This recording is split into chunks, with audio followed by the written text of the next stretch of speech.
Fox Sports. We are Fox Sports. We are Florida. It's the 4th of July, which means a lot. We celebrate our independence, our country, and we do it with baseball. I mean, 4th of July, kind of has baseball threaded in there. A lot of times, people, it's, baseball, apple pie, and the whole 9 yards. Today from St. Louis, it's the 4th. It's also a historic day in baseball history and a day for all to enjoy.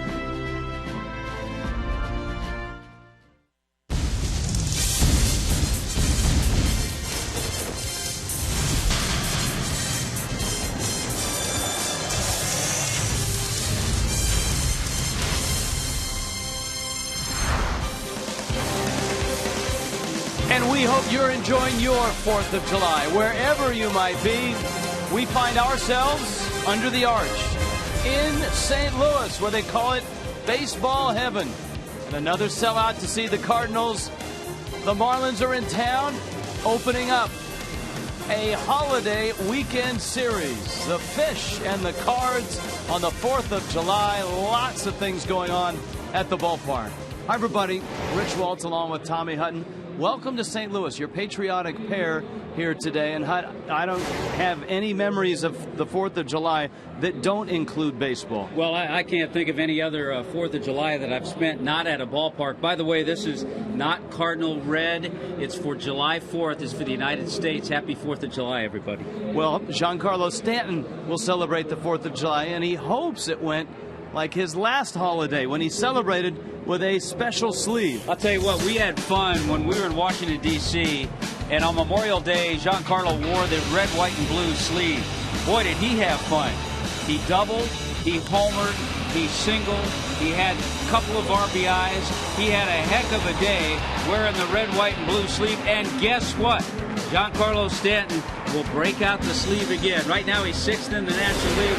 In batting average, he has just had a terrific year to this point. If you come to St. Louis, though, you have to score runs and you've got to pitch well. It's a Cardinal team that scored more runs last year. Still, their bats are starting to heat up right now. And so for Nathan Eovaldi, big start for him. And he'd like to get through that first inning without any bumps. Yeah, he would. It's the first inning that's given Nathan Eovaldi a few problems over his last few starts. 16 runs allowed in the first inning in his 17 starts.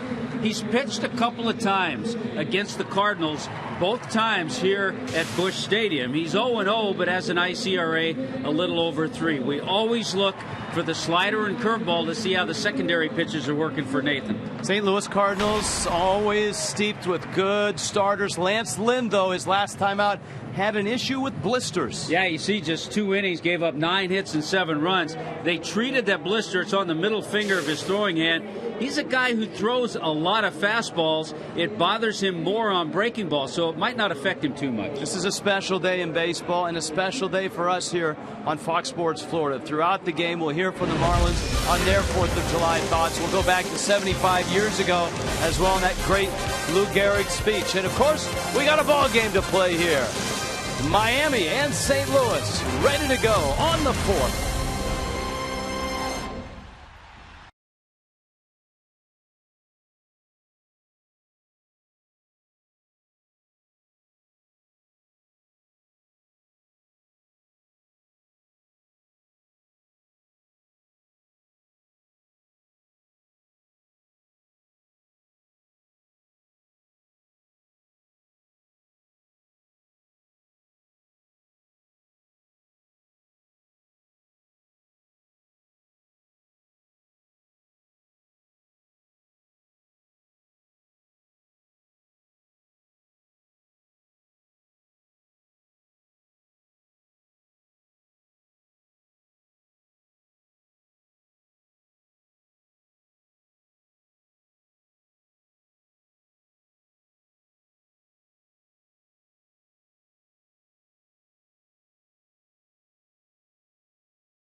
Here in St. Louis. Let's go down to the field. Craig Minervini and Preston Wilson.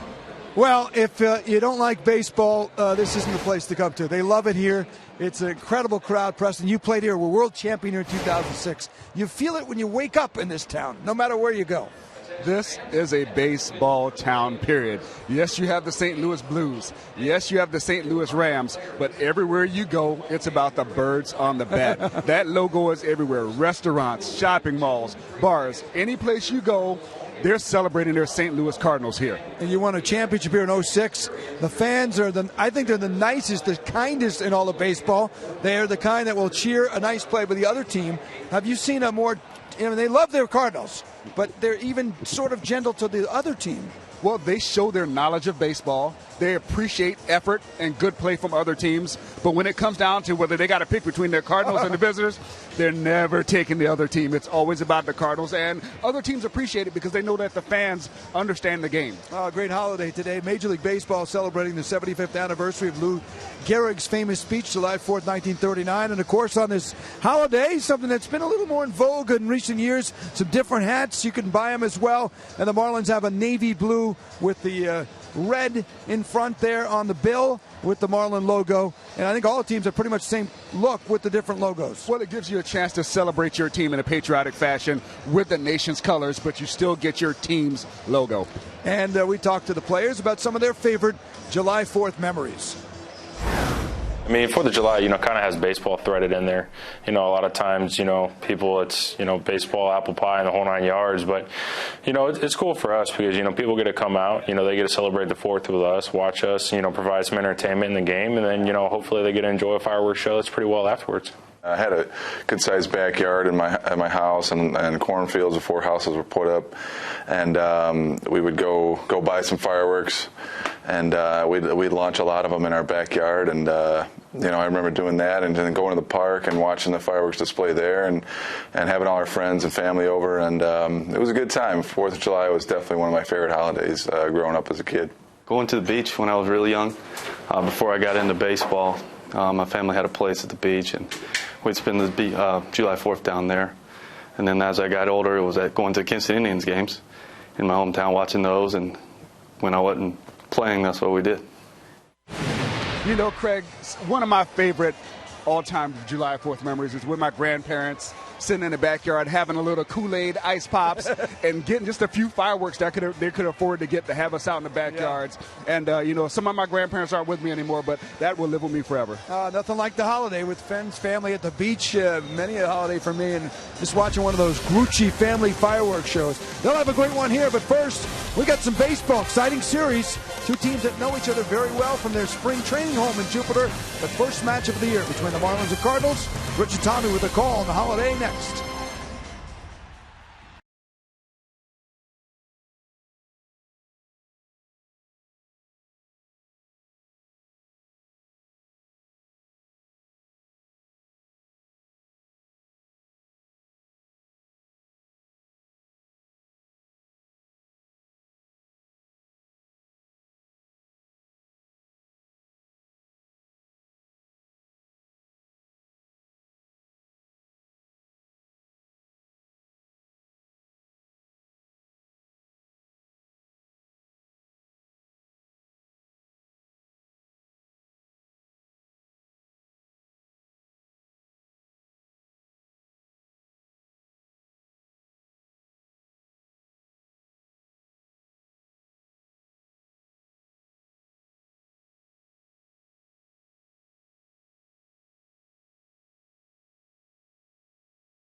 Fox Sports Florida is brought to you by Toyota. Let's go places. By AT&T UVerse TV. Find out what's possible with AT&T. Call 1-800-PICK AT&T. Mobilizing your world. By Checkers. Checkers brings big flavor for a small price. Feed your craving for quality for only $1. Cha-ching. And by your South Florida Honda dealers and sfhondadealers.com. In St. Louis, Marlins and Cards. Early evening tilt with fireworks scheduled afterwards on the 4th of July. Now for the Marlins, they have come from a lot of different places. For Jeff Baker, he came from a military family. His father, a colonel. And here is his 4th of July memory. For the most part, the 4th of July was basically just, barbecue at the house or something small or out on a baseball field somewhere. But the only one I really remember, which is kind of ironic, is when I was playing. It was 2 years ago. We were with the Cubs, 2 or 3 years ago with the Cubs, and we were in D.C. in the 4th.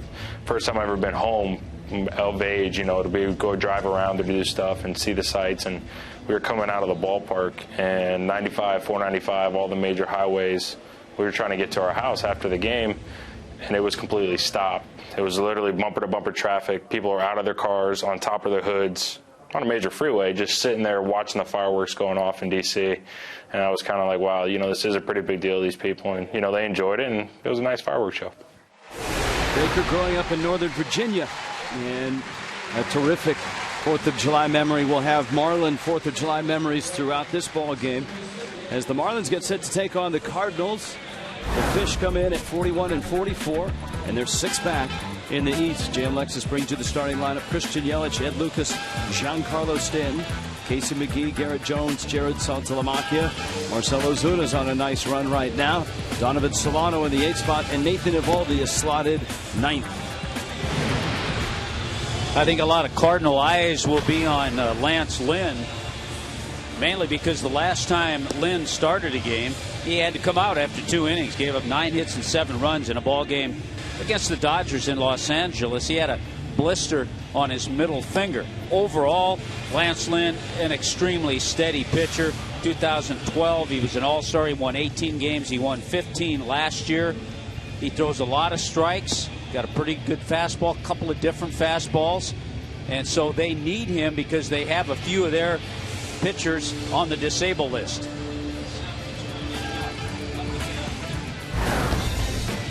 Defensively, the Cardinals line up this way. Matt Holliday in left, John Jay in center. Oscar Taveras is out in right. Matt Carpenter, Matt Adams on the corners with Johnny Peralta, Daniel Descalso up the middle, and Yadier Molina behind the plate. Yeah, you knew that guy, Yadier Molina, would be behind the plate. So Yelich comes to the plate. Molina and the Cards, of course, a World Series team last year, taken down in 6 games by the Boston Red Sox. 97 wins, best of the National League last year. Yelich arrives. You see the patch that everybody in Major League Baseball wearing. Tommy and I had the privilege of wearing them tonight as well, commemorating Lou Gehrig's famous 4th of July speech, and we'll have more on that and that speech a little later on in the telecast. Pitch Penny brings you the first pitch, and Lance Lynn deals a fastball. That's a strike. Todd Titchener calling balls and strikes, and we're underway on the 4th in St. Louis.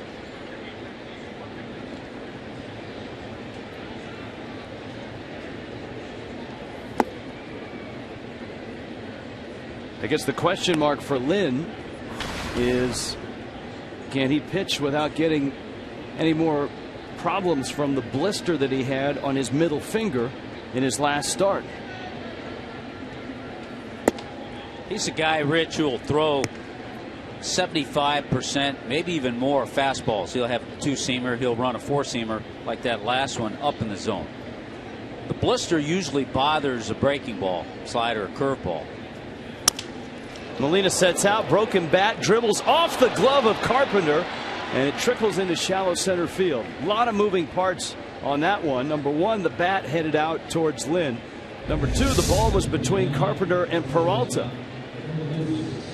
If Carpenter catches that ball, it's his play. He's able to make the play at first base. I think he gets Christian Yelich, but he doesn't get it. It's his 9th error of the year.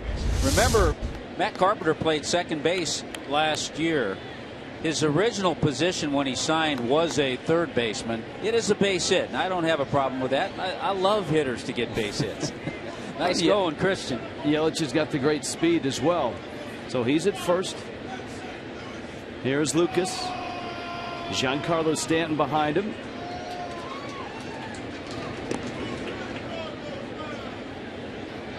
And Yelich back with a dive. Yelich caught stealing yesterday. That's not a sight the Marlins have seen a whole lot of. Just the second time all year. He's 11 of 13. Yeah, remember, he thought he was safe. It was challenged, and the call was upheld.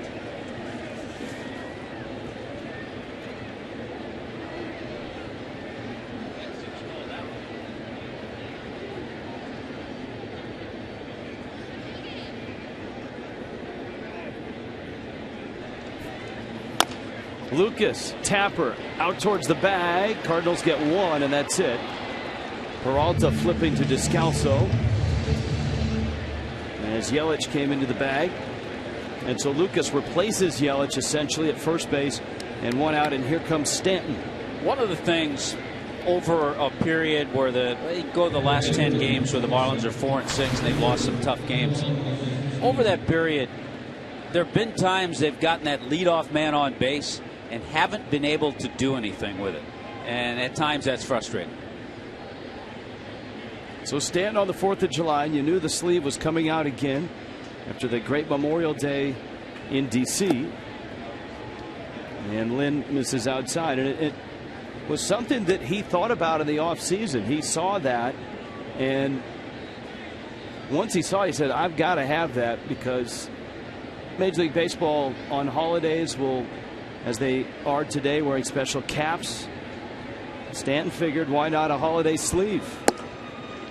You know, I guess he could have, if it had been approved by Major League Baseball, worn it during World Cup when the U.S. was still alive, but he didn't want to be too obnoxious with it. No, it was dubbed the Captain America sleeve because he had 3 hits, a double, and a homer. I think if he went 0 for 4 with 4 punch-outs, he might not be wearing it here in St. Louis. And it would Captain not Punch-Out. Yeah, it would not have been Captain America.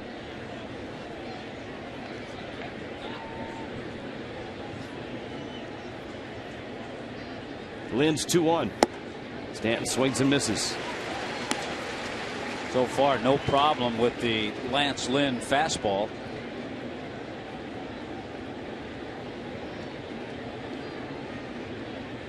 Lynn, a 27-year-old and a first-round pick out of Ole Miss. Grew up in Indiana. Stan hits a high fly ball to center field. The pride of Columbus High School is out there. John Jay makes the catch, the Miami product. Well, he had some competition. He still does. And Peter Borges, very good defensive outfielder, but Jay swinging the bat pretty well. So he finds himself in the starting lineup.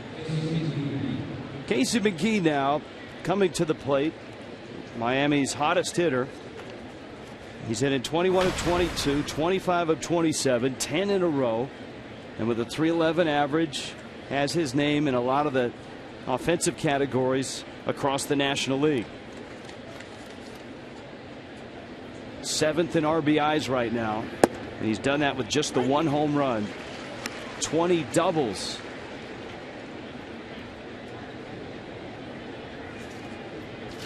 And of course, with runners in scoring position, he's been on top of the National League seemingly from the first couple weeks of the season on. Lucas at first, 2 outs, just underway. McGee a ground ball into left field and a base hit, and hits McGee continues. Well, he just keeps finding holes on the left side, on the right side. For Casey McGee, that's a base hit number 102. So right now he's in second place in the National League in hits behind Daniel Murphy.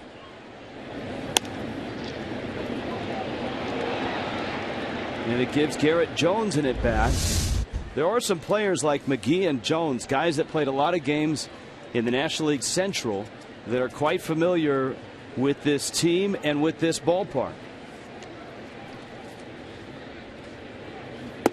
Yeah, Garrett Jones, with all his games as a Pirate, in his career against the Cardinals, a .296 average with 9 home runs. He had 3 of those home runs last year.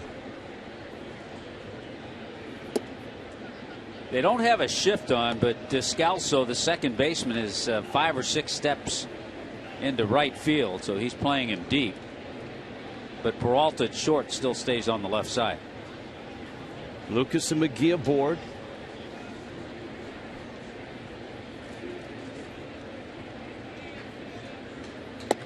And Jones takes outside. Jones yesterday an 0 for 3. Yesterday Miami losing 5-4.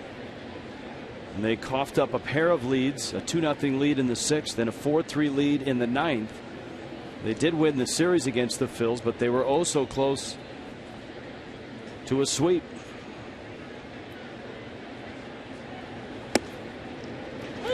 Well, there's the breaking ball, and that's the pitch he had trouble with the blister against the Dodgers. And or was it a strike? It was out, way out, and a break certainly for Lynn. So instead of a 3-1 pitch, this is a 2-2 pitch. Yeah, 3-1 pitch probably would get a fastball. 2-2, not quite sure. The count full now, and it gives everybody a head start. Yeah, that series against the Phillies, Rich, if the Marlins lose the game the way they did last night, if they lose that in the first game and then win the next 2, you're happy that you won the series. But when you have a chance to sweep, it's frustrating to lose a game as they did last night. Lucas from second, McGee from first. Jones calls time and steps out. Cardinals have been on the road. They were in Colorado, then Los Angeles, and finished the trip winning 2 of 3 in San Francisco, a 7-2 win yesterday. 3-2. Jones hits it hard on the line and right at Peralta, who makes the catch, and the inning ends. Miami strands a couple. Nathan Eovaldi goes to work.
Cardinals in a scoreless ball game. You can see the shadows creeping out across the plate, headed out towards the outfield. And here come the Cardinals at 46-40 after winning 2 of 3 in San Francisco. Jam Lexus brings you their starting lineup. Matt Carpenter had such a terrific year last year, and he's starting to get hot right now. Matt Holliday is actually in the 2 spot. Matt Adams is behind him, 3 Matts in a row. Newly acquired Johnny Peralta, the cleanup hitting shortstop. Yadier Molina in the 5 spot. Oscar Taveras is in right field. John Jay's in center. Daniel Descalso at second base, and Lance Lynn hits ninth. Mentioned that Nathan Eovaldi has had a couple of starts against the Cardinals in his career. They've both been here at Busch Stadium. He's 0-0, but has a nice ERA, 3.09. So trying to pick up his first ever win against the Cards. Carpenter, Holiday, Adams, a trio of Mats, and Eovaldi misses down low with his first pitch. And a look at Carpenter, the TCU product. 13th round draft pick back in 2009 in a draft that turned out to be an incredible one for the Cardinals. And they found guys, Tommy, that were down in the draft, not top of the draft guys, that really have contributed. Trevor Rosenthal, their closer, one of those. Joe Kelly, one of their starting pitchers. Carpenter was a very good college player at TCU, an older guy, 23 when he was drafted. Matt Adams was taken out of Slippery Rock. Shelby Miller in that 2009 draft. Well, and people ask, why have the Cardinals had the success they've had over the years? And you're hitting it right on the head. John Mozeliak, their general manager. 2-2. Breaking ball from Eovaldi, misses out. You can see when Nathan steps into the sunlight that cap is actually a navy blue. 4th of July cap with the Marlin logo on it. Ground ball, Jones to his right. Eovaldi is there. Nice flip, nice play, and Carpenter is out number 1. Good job on both ends by Garrett Jones and Nathan Eovaldi. Here's the rest of the defense for the Marlins in this ball game. Beautiful night. Christian Yelich, Ozuna, and Stanton in the outfield. McGee, Lucas, Solano, Jones on the right side. Salta Lamacchia behind the plate. We've been here, Rich, and I think we've been here on a July 4th when it's been 20 degrees hotter and humidity that you just can't, you could cut it. This is a beautiful night. And the weather's supposed to be great this weekend. There's a chance of some rain on Sunday, but right now St. Louis is sparkling. Matt Holliday. This is the 6th year for Holliday here in St. Louis. He's been such a big part of so many big moments. Stillwater, Oklahoma native. It is a bit odd to see him hitting second in the lineup. His slugging percentage is down this year. It's under 400. 21 doubles, 6 home runs. Yeah, it's only the 11th game this year that he's batted in this spot in the order.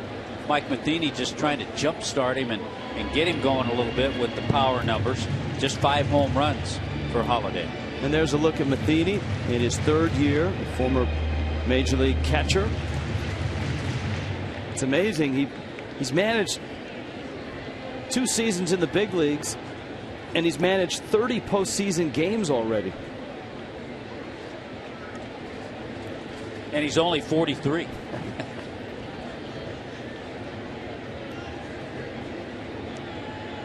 He has the Cardinals right now sitting in 2nd place. The hot start of the Milwaukee Brewers has not faded yet. St. Louis 5 games back, start of play. And Eovaldi with a breaking ball that misses. Full count, 3-2.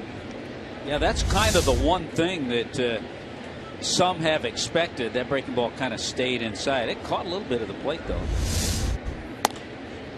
That ground ball is wide of first. The Milwaukee Brewers have really not taken any kind of a slide. I mean, they've gone 5-5 over their last 10 games, but they just continue to play good ball. And that's why they have that 5-game lead over the Cardinals. And the other thing, the Pirates and the Reds right now are starting to play better baseball. Pittsburgh 6.5 back, Cincinnati 7 back, and Holliday walks. Well, you talked about Nathan Eovaldi making a start here. It was July 6th, and it was hot. Yeah, it was. Good outing, 6 2/3. Gave up just the 5 hits and 3 runs, but a no decision.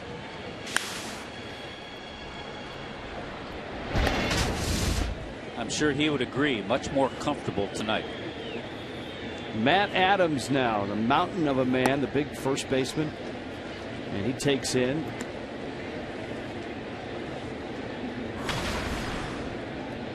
Adams, a 25-year-old out of Slippery Rock.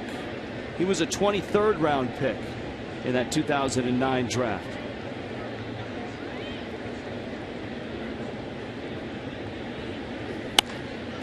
And he sends that one down the left field line into the corner, and it's foul. Just foul. Matt Adams has been one of those guys. They've just tried to make room at first base because that's really the best place for him. He's a guy, you look at his numbers, .318 career hitter in the minor leagues. So he's always hit. So you find a place for a guy who's always hit.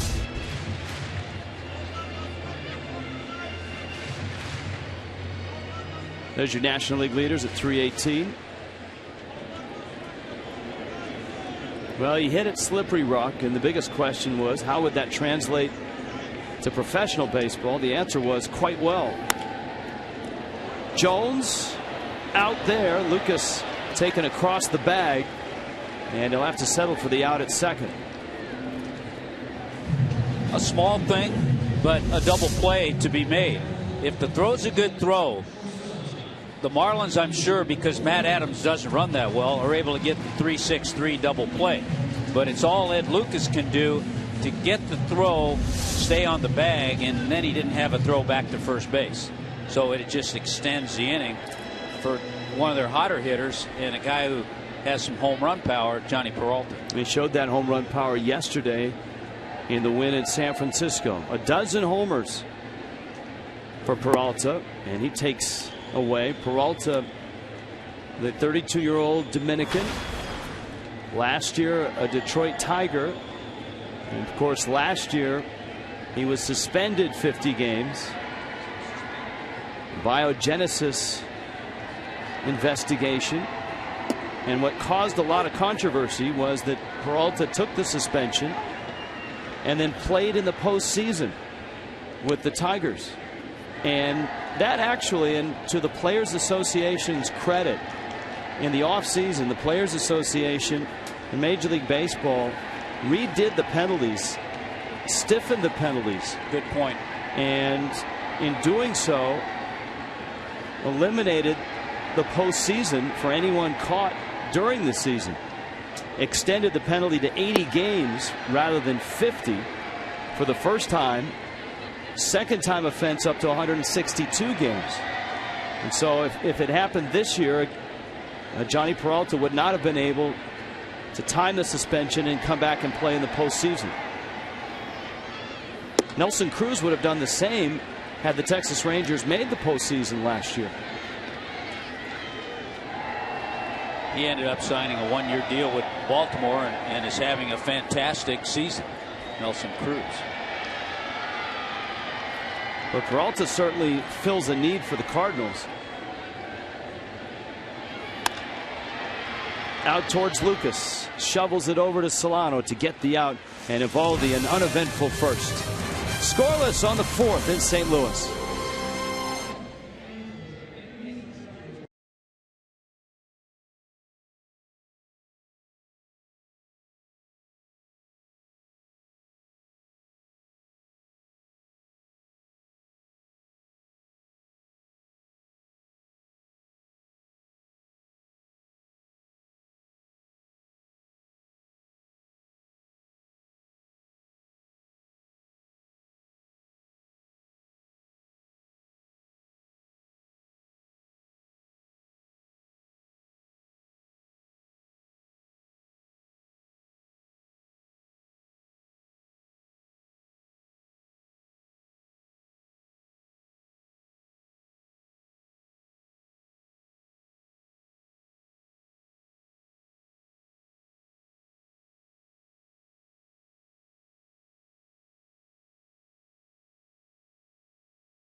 It's the 4th of July, so happy 4th of July, everybody. Hope you have a great party going wherever you are, whether it's a barbecue, whether you're by the pool, at the beach, on a boat, on a golf course. You know, with mobile devices these days, Hut, you could set the iPad up in the cart, go out, hit your drive. As you're driving out, 300 yards out, straight in the middle of the fairway, you could watch a little bit of baseball. I've done that, not watched a full inning, but I've checked scores. Saltalamacchia, Ozuna, Solano against Lynn.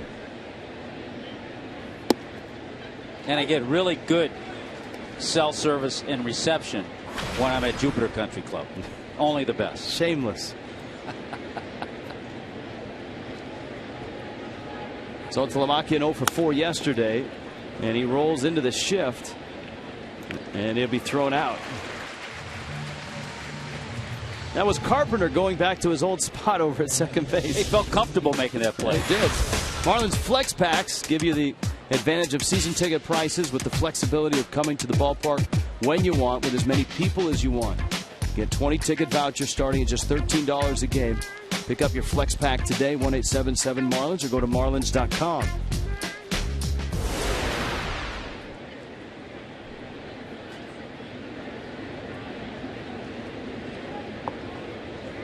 Here's Ozuna now. Casey McGee extending his hit streak. McGee with a single in the first inning, now at 11 games. And Ozuna sitting on a 9-game streak. 3 hits yesterday, including a double. Marlins fans know this is always a tough matchup. Marlins are just 64-96 in their career against the Cardinals. And last year 0-3 here, but all close games. Lost 4-1, lost 5-4, lost 3-2. That was the story of the 2013 Marlins. If they had a highlight film, yeah. and you don't have one if you lose 100. And if there was a title to it, it might include something about close games. Then again, maybe not. Taveras is out there and he makes the catch in right field. So there's 2 outs here in the second. Lance Lynn, what's on the radar with him? Well, we talked a little bit about him. He's a strike thrower, lots of fastballs, 2-seamers and 4-seamers, some sliders, some curves. And I'll tell you what, only Max Scherzer and R.A. Dickey have more wins over the last 2 years than Lance Lynn and his teammate Adam Wainwright. They're tied. So 33 wins over the last 2 years coming into this season. It's amazing the Marlins miss Wainwright again. Here is Solano. He takes a strike. I think the last time Wainwright faced the Marlins in the regular season was 2010. Well, it's an area where the Cardinals are hurting right now. Jaime Garcia, Michael Wacha, Joe Kelly. A line drive over the head of Descalso into right field. And of course, Solano started his career in the Cardinals organization, was buried in their minor leagues as a 6-year minor league free agent, signed with the Marlins, and has been in and out of the big leagues since. Talking about the pitchers, there are 2 of them that are on the disabled list. Joe Kelly also stress reaction to the right shoulder for Wacha, and Garcia just went on the DL. So they're trying to mix and match in that rotation. Donovan Solano told me he played with a number of these guys coming up in the organization with the Cardinals. Here's Eovaldi, and he fouls it back. Of course, a bounce in Eovaldi's step, in his wife, proud parents for the first time. Well, we can say also joining that proud parent club, Tom and Ashley Kohler. How about a proud-looking dad right there? Look at that. Riley Simone Kohler. Wow. He looks like he knows what he's doing already. Here's the 0-2. Eovaldi taps it towards first. Adams has it, steps on the bag. Now Miami's got 3 hits first time through, but no runs against Lance Lynn.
Goes down to the beach and they have fireworks that shoot off a barge out in the water, and I mean there's a lot of tourists and everything there, and I mean there's like hundreds and thousands of people just coming in just to watch the event happen, and it's like a you can't miss it, situation. Those are the AT rooftop seats.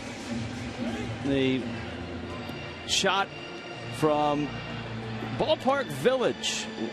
That's before the ball game. It's packed right now. That's the area right now. Finally finished. And it took them a while to get that area developed. That's inside. It's a terrific building. $100 million facility with rooftop seats just like Wrigley that look right down into Busch Stadium. The Cardinals Hall of Fame and Museum is there. Just adding to the capacity that's always a sellout anyway. I think Yadier Molina's already in the Hall of Fame and Museum. Or at least he should be. He will be. He will be, yeah. Molina leading it off for the Cardinals. Oscar Taveras and John Jay will follow. Evaldi misses away with a breaking ball. This Busch Stadium, which I believe is the 3rd incarnation of Busch Stadium. This is Busch 3. 2006 they opened their doors. Molina muscles one into right center, dumps it in for a hit.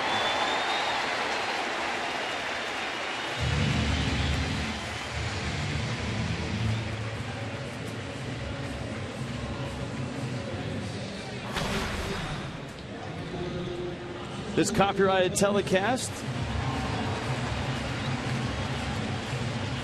is brought to you by the authority that Miami Marlins may not be reproduced or retransmitted in any form. Accounts and descriptions of this game may not be disseminated without the express written consent of the Miami Marlins. An incredible history the St. Louis Cardinals have, and they've presented it extremely well here in this ballpark. Now Taveras, one of the exciting young players in the Cardinals system. Their #1 prospect last year suffered a right ankle injury in AAA Memphis and played just 46 games. Got to the big leagues this year, homered in his second at bat, and still adjusting to pitching in the big leagues. Well, he's always hit in the minor leagues. He just needs to get the reps up here. But it kind of throws a wrinkle into the outfield, the alignment of the outfield for the Cardinals. Popped him up. McGee has it. and makes the catch. They have Alan Craig, who's been playing some in right field. They would like Tavares to play center, but he's really not a center fielder. They have Holiday. He's not going to move out of left field. So Mike Matheny's going to mix and match and get him in as often as he can. Of course, the Cardinals, after last season, traded away one of their big postseason heroes from that last of the 11 World Championships, David Freese. Now this guy can play a little center field. John Jay takes out.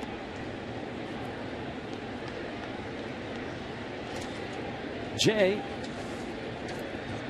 in his 5th year in the big leagues with the Cardinals, Miami native, 3-time All-American at the U. To left, Yelich makes the catch. And there are 2 outs here in the second. Scoreless ball game. AT&T fan photo shout out. Tweet your fan photo. Hashtag it FL fan photo. And we may use it. The blue ribbon panel may select it. I would hope maybe it would have a 4th of July flavor. But you never know. There's always the element of surprise, Hut. Here's Descalso. Well, I think the blue ribbon panel is off today, too. Yes, we've got the reserves.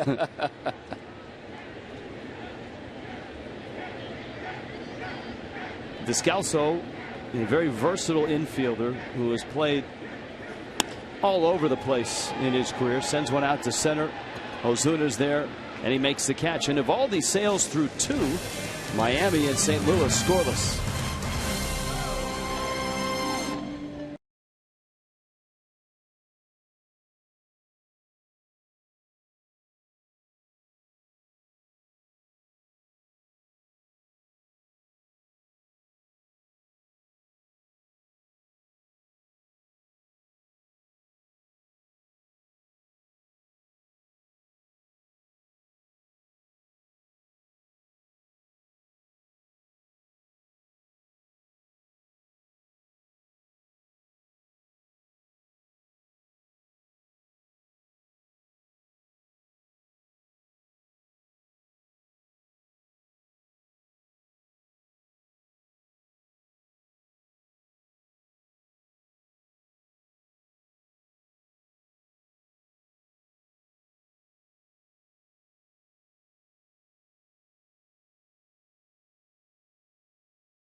A lot of things. Of course, Lou Gehrig's speech presented 75 years ago on the 4th. And we will have more on that, along with more Marlin memories of their July 4th growing up.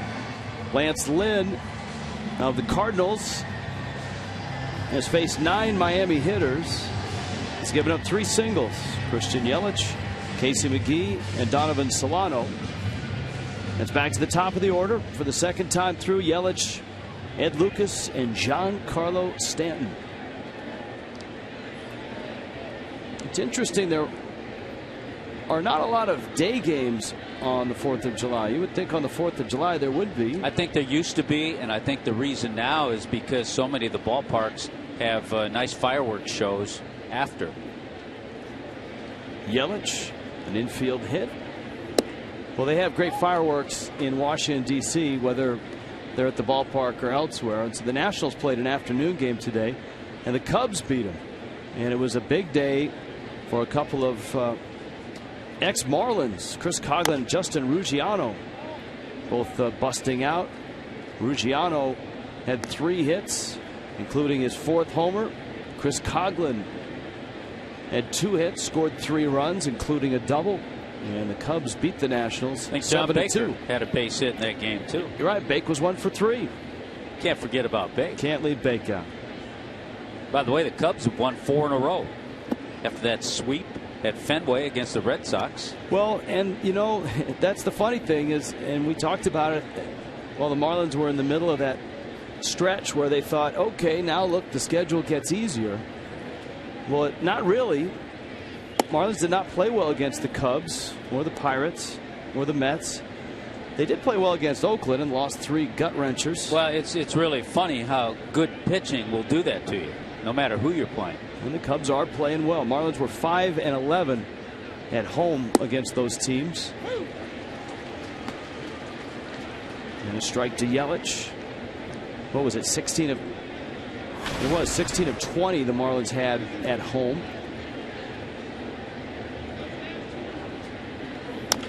Yelich, chopper over the middle. Peralta behind the bag, gets the out.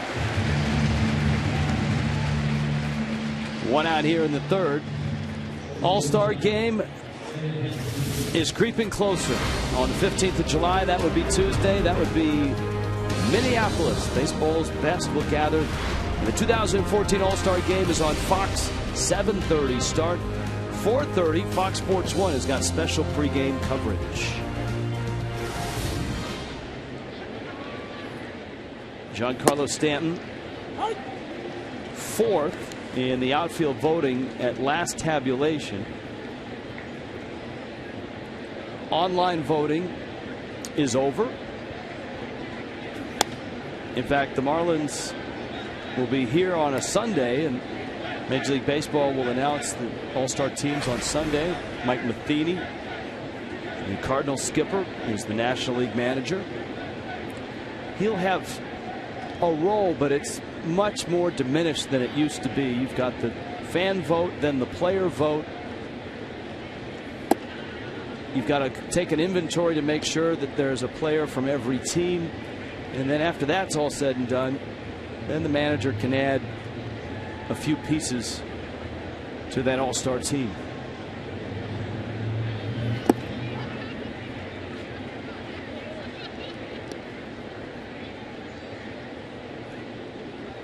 Lucas bounced into a fielder's choice back in the 1st. They're still playing baseball in Oakland. Toronto and Oakland are in the bottom of the 11th, and neither team has scored a run yet. Those are 2 great offensive teams. It's 0-0 in the bottom of the 11th. There's just been 12 hits combined. Well, Oakland came out on top in their game last night, 4-1. Sonny Gray pitched a lot better than he did in Miami. And Doolittle got the save. It's fun when you play teams like that. Now you can watch and see how they do, and you can picture the certain players. Lucas, a bouncer, it backs Carpenter up, and he gets him. 2 ground ball outs for Lance Lynn here in the 3rd.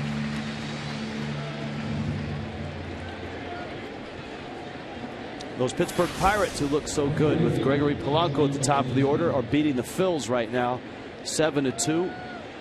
Polanco is 1 for 3. Andrew McCutchen in that ball game, 3 for 4 with a double and a triple. I think the Pirates are something like 7, 8, 9 games over 500 since the arrival of Polanco.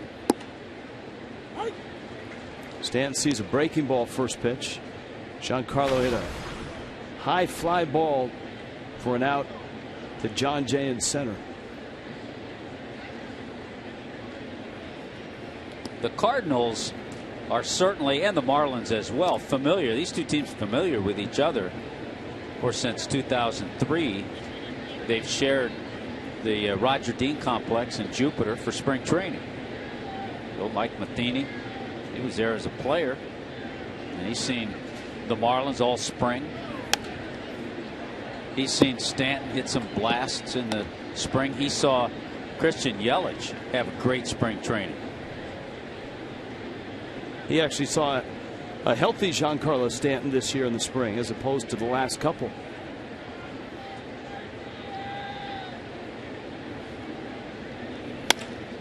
Stanton, a ground ball. Descalso races over to the other side of the diamond and makes the play.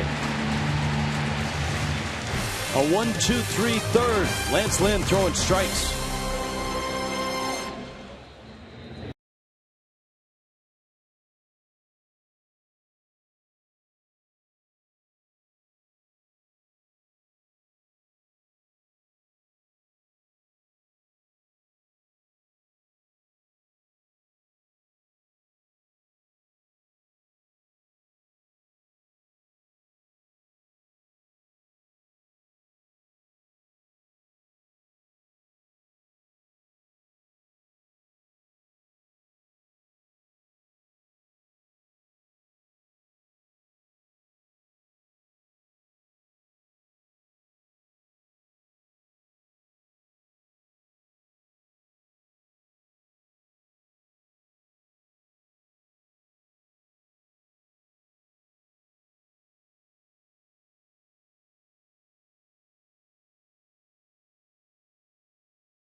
Panhandle, we're either trying to find a lake or a beach or somewhere to be during the 4th of July. That's what I really remember, and just being with family and enjoying and remembering what that day is all about. Jeff Mathis on this 4th of July. Nathan Eovaldi to Lance Lynn with Matt Carpenter, Matt Holliday also scheduled. Bottom 3. You talked, Rich, about the recent road trip the Cardinals were on. Colorado, LA, San Francisco. How about some of the pitchers they faced on that trip? They faced 3 pitchers on that trip that had thrown no-hitters this year. Yeah, they got Kershaw and Beckett in LA. Then the Freak. And they got the Freak, Tim Lincecum, in San Francisco. Outside of those 3 games, they went 5-2. And feel a little bit better about their offense coming off that trip. Well, I think they feel better because the last game, their game yesterday, they beat the Giants 7-2, and they got 14 hits. So their hitting came around a little bit. And in a funny way, the Marlins feel better away from Marlins Park all of a sudden, which was their haven for the first 2 months of the season. Lynn's bouncer finds Solano. Remember, the Marlins had the best home record in baseball for the longest time and the absolute worst road record.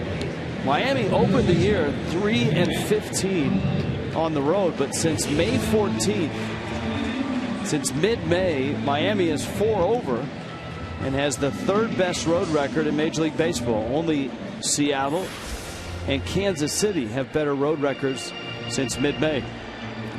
There's your Toyota trend, those numbers since mid-May. Shaved almost 2 runs off their ERA. Well, the Cardinals, I mean, it's amazing because of the hitters they have. Only the Mets and the Padres have a lower slugging percentage than the Cardinals this year. And that's hard to imagine because last year, I mean, the Cardinals led the National League in runs. They didn't do it with home runs, though. Last year, they hit just 125 of them. But as Preston was talking about in Marlins Live, they had the most unbelievable. Let's look at John Mabry, one of the good guys in the game. He's the hitting coach. The Cardinals had the most unbelievable year with runners in scoring position since they started keeping it as a stat. It's the highest ever, 330 as a team. As a team, that's ridiculous. And everybody expected the same. Alan Craig had an unbelievable year last year, runners in scoring position. Carpenter takes a strike. He was already on his way to first. Last year, Alan Craig was hitting .454 runners in scoring position. Not the case this year. So collectively, everybody's kind of come down a little bit.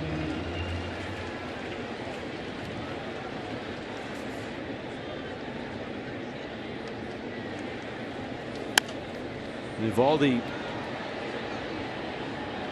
on pitch number 5, that pitch that Carpenter thought was out.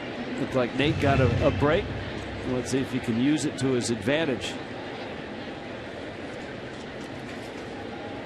Cardinals as a team with runners in scoring position this year hitting .243. That liner finds the seats. Thought I saw a one-handed pick up there. Pretty good play. And a Marlins fan. Looks like. What's this? One hand. One hand.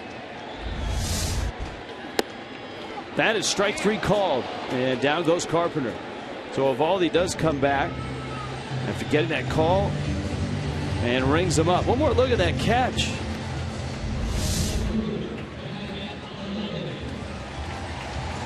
Full extension. Yeah.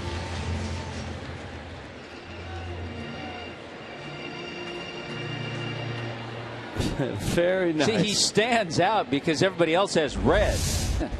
That's a good point. Here's nice Holiday. Going. And Holiday fouls it off.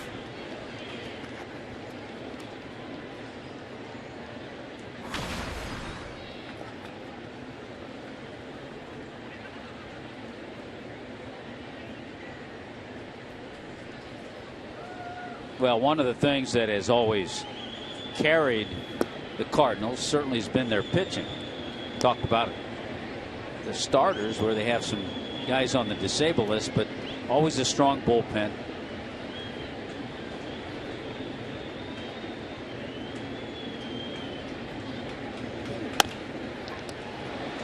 Solano up the middle, a backhand pick, and a clean inning for Nathan Eovaldi. Sailing to the 4th, scoreless.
Village, the big screen, everyone got their cold, ice cold Budweisers going. Scoreless game. It's the 4th. Let's go down to Craig Minervini.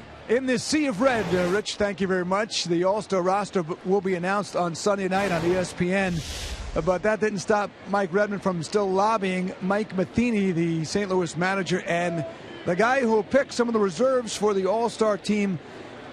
That will be announced Sunday. Now, Matheny told the media that the team is already selected today. He did not say whether McGee was on or not on the team, but at least Mike Redmond gave his 2 cents. And certainly can't hurt McGee here in person. Has got a hit already. He leads the all third baseman in average by more than 20 points at 313 in hits, over 100. And on base percentage very close to the Cardinals third baseman, Matt Carpenter. The problem is he's not going to get in there as an all-star starter. That's going to go probably to Ramos Ramirez. And then the question becomes, guys, does Mike Matheny go with Frazier with 17 homers from Cincinnati? Does he throw Matt Carpenter, his third baseman, or does he reach out and get McGee? And that's the question he's going to have to answer. Well, Craig, it's such. I will say this: the one thing that they've done is they've taken a lot of the pressure off of the managers with the player vote. The league will step in at times and ask for a player or two to be added, and at the same time, there's that pressure, and it's by rule that you've got to get a player from each team, and sometimes the decisions make themselves. Yep. And guys, we all know that the All-Star team is going to be named on Sunday. And by Thursday or Friday, there will be 2 or 3 changes for each team. And a guy like a McGee or someone that has been overlooked will get added to the team. There are always the 5 players that are voted on the internet, too. The final vote guys. Yeah, I went in on that list. Yeah, Craig, I went in. I had that note with the McGee stats and the Henderson Alvarez stats. Yes. I was going to slip it under Matheny's door, but the clubhouse was closed. They wouldn't let me in. Well, Matheny, he had a good poker face because he didn't give it away. He said the team's been picked. So we'll see. He's certainly, it's hard to argue against Casey McGee. It would be a shame if he doesn't make the All-Star team with his numbers. Agreed.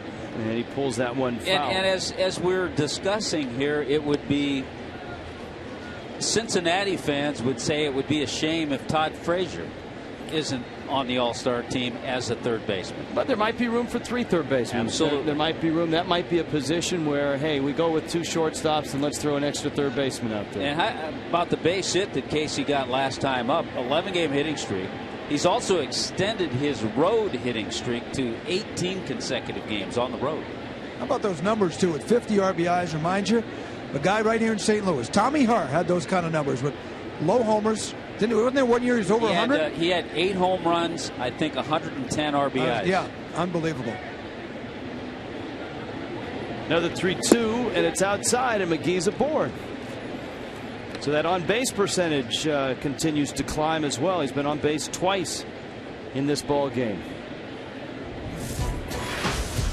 2014 Copa Euroamericana soccer tournament between Europe and the Americas is coming to Marlins Park.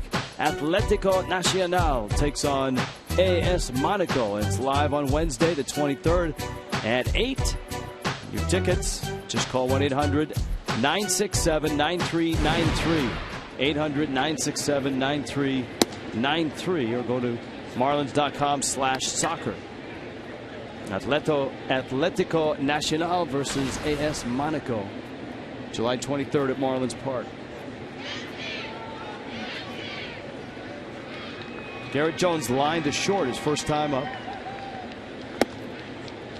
Lynn gets a strike, evens the count. Garrett Jones, we talked about his matchups against the Cardinals as a Pirate. One of the few guys with a lot of at-bats against Lance Lynn. He's now 7 for 22, so pretty good track record.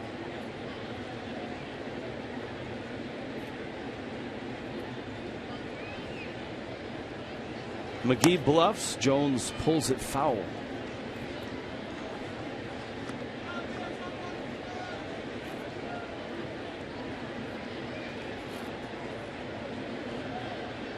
And you see McGee has got a hit in the middle of the lineup. Yelich at the top, Solano near the bottom. Haven't been able to bunch anything together.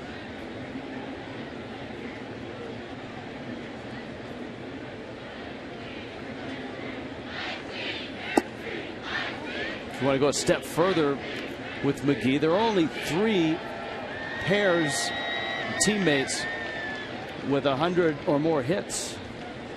McGee and Giancarlo Stanton McGee 102, Stanton 100. The other two are in the American League.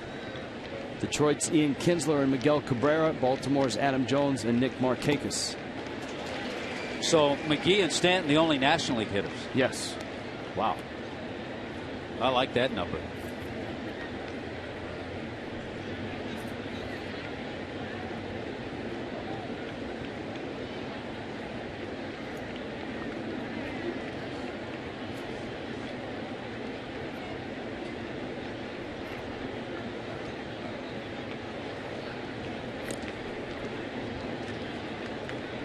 Cursory throw by Lynn. McGee has a stolen base. Yeah, Casey only a step or two off the bag.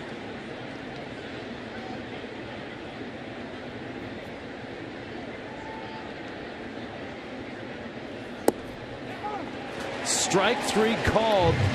Remember the call that Evaldi got.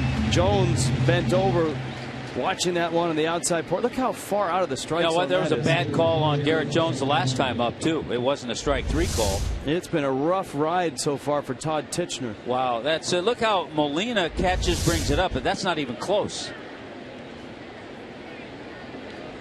Pitch 2 was also a called strike.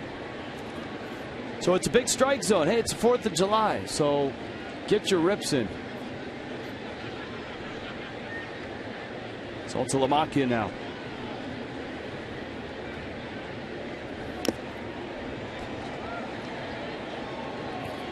And it's 0-1. Tommy talked about the Central. Seemingly everybody starting to play a little better. Pittsburgh still clobbering the Phillies 8-2 in the 8th. And Cincinnati and Milwaukee actually playing in Cincinnati. The Reds have a 2-0 lead over the Brewers in the 4th.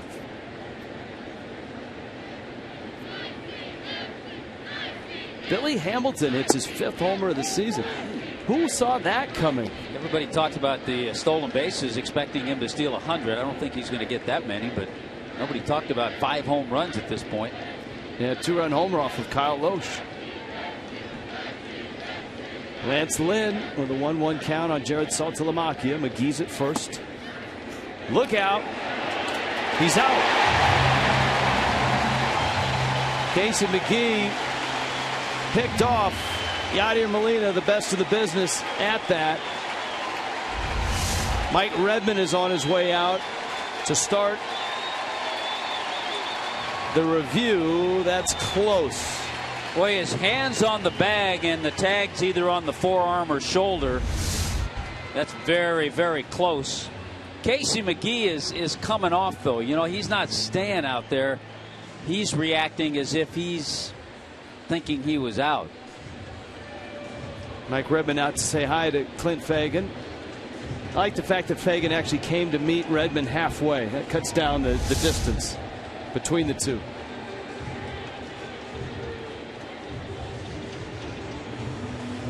That view looks like he's out.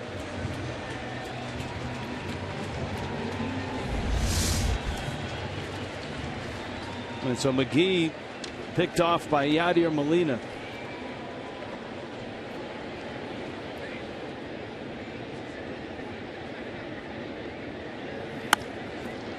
Against the shift, it's caught. And Saltalamacchia is out. Peralta sliding catch on the outfield grass. Second best defensive club in the National League.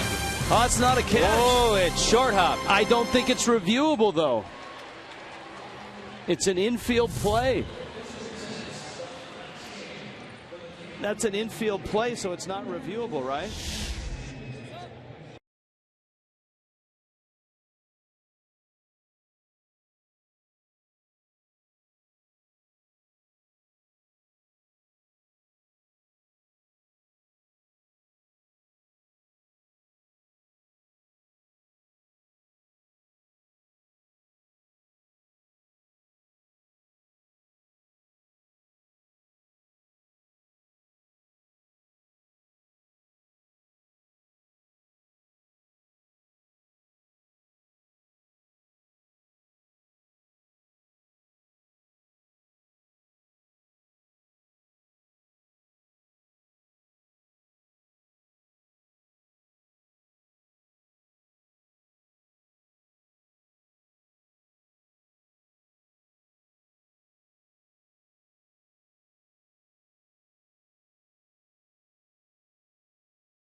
catch it cleanly. The problem is in the infield, and that's considered infield, trap plays are not reviewable, only in the outfield.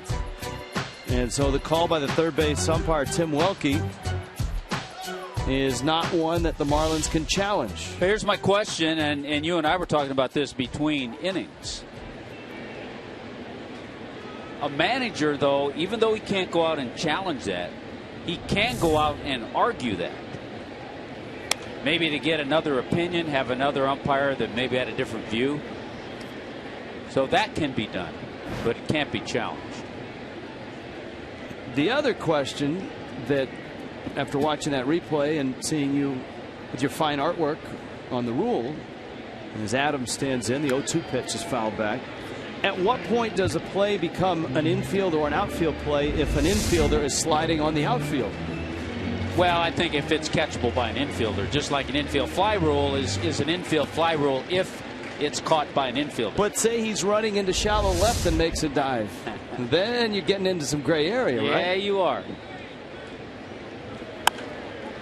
Liner in the center field. And a base hit by Matt Adams. By the way, for Yadier Molina, it's the 44th runner he has picked off in his career. We'll down the road get another chance to look at that, but he is so good at making that snap throw when there's an inside pitch to a lefty. If you remember, Saltalamacchia was jackknifing out of the way, and then all of a sudden you're the runner at first, Casey McGee, you kind of lose your focus on the catcher. That's when he comes up with that snap throw. To McGee. Solano's turn, right on the money. Johnny Peralta bounces into a 5-4-3 double play. Well, that's another thing that Casey McGee can show Mike Matheny, that he has the best fielding percentage of any third baseman in the National League. There's the pick and fire. Good turn by Donovan Solano. There it is. Most double plays started in the National League. McGee ahead of Nolan Arenado. Throw that one on the list.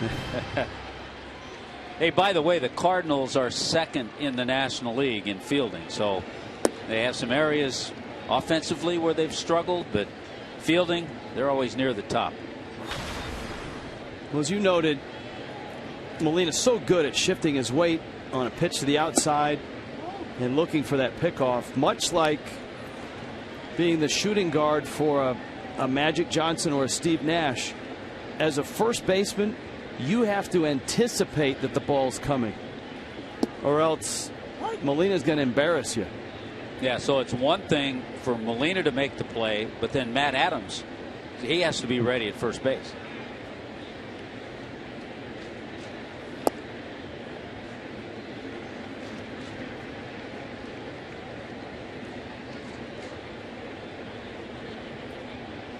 Good job with the pitch count for Eovaldi. Here's his 3-1.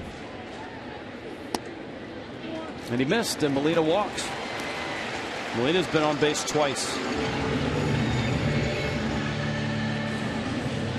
Marlins Live. It's afternoon baseball tomorrow on a Saturday here in St. Louis. South Florida Honda dealers bring you Marlins Live. Chat with Mike Redmond. Andrew Heaney looking for his first big league win. We will hear from him in preparation for Marlins and Cardinals. 2 o'clock start. 1:30 for Marlins Live. Here's Taveras. Taveras from the Dominican, but spent some formative years in Montreal. From his age of 12 through 16, lived with his father in Montreal. To Hopper, screams out towards Solano, and he makes the play. And Eovaldi has got 4 shutout innings in the books.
Florida is brought to you by the Florida Department of Transportation, reminding you to drive sober or get pulled over. By Publix, where shopping is a pleasure. Visit us at Publix.com. And by your South Florida Chevrolet dealers. Full house as usual on the 4th of July in St. Louis. One guy not wearing red, Craig Minervini.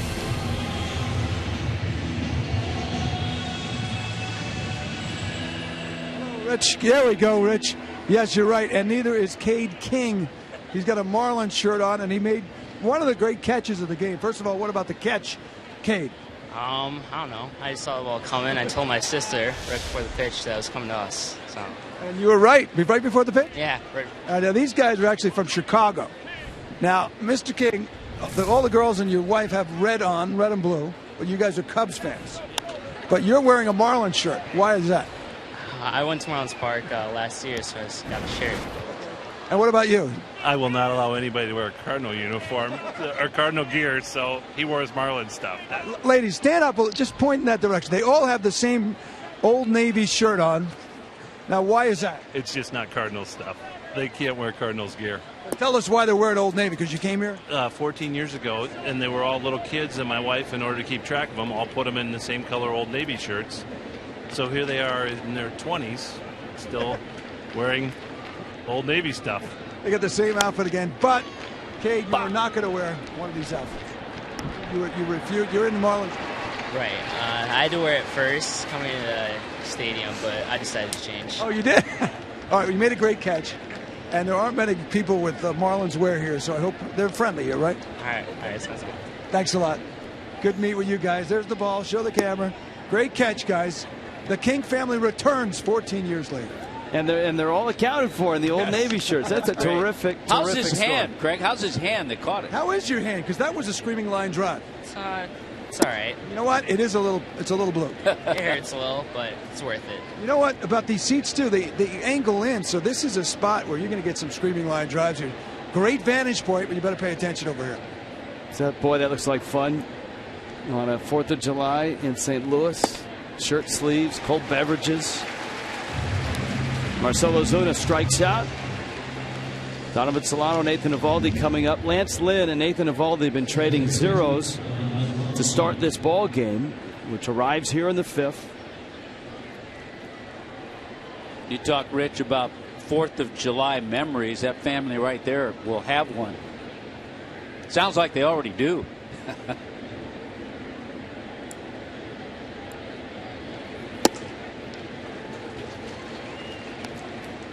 Donovan Solano singled back in the 2nd.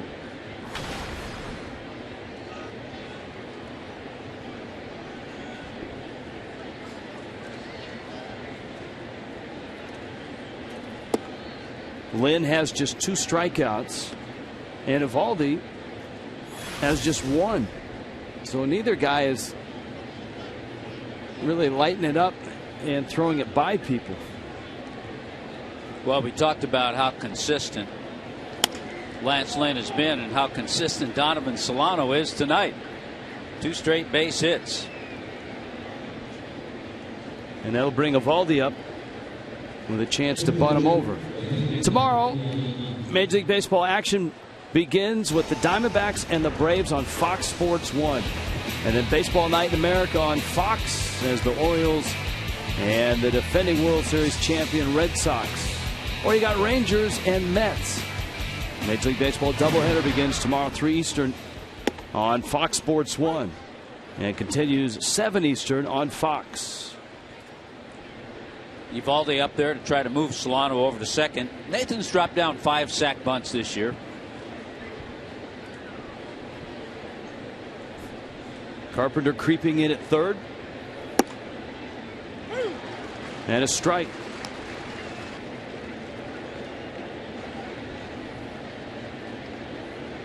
Hit right on the black. Good pitch by Lynn.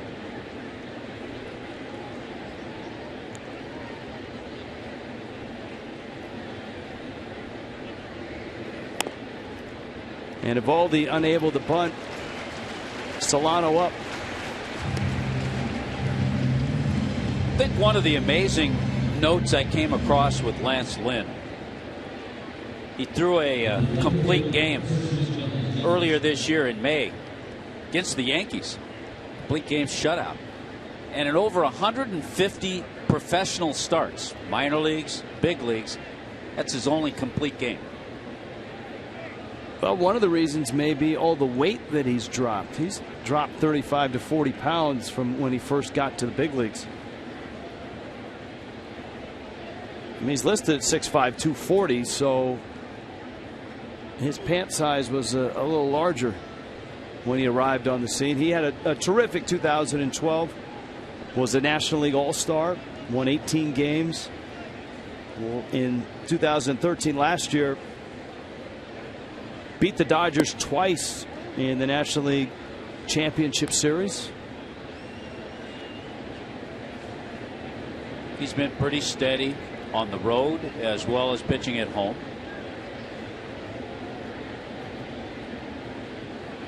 University of Mississippi. Little tapper. Adams off the bag and just beats Yelich. Back to it. Miami gets another hit. Still without a run. Halfway through on the fourth. Scoreless.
It was all about fireworks.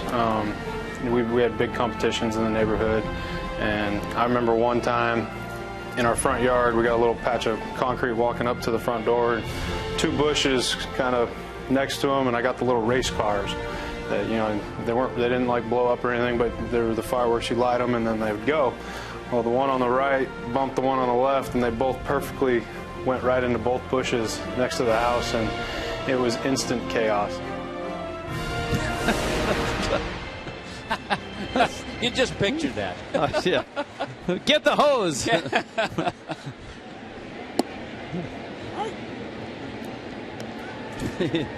After that, he did admit when he went home last year, the bushes still show signs from that 4th of July scorching.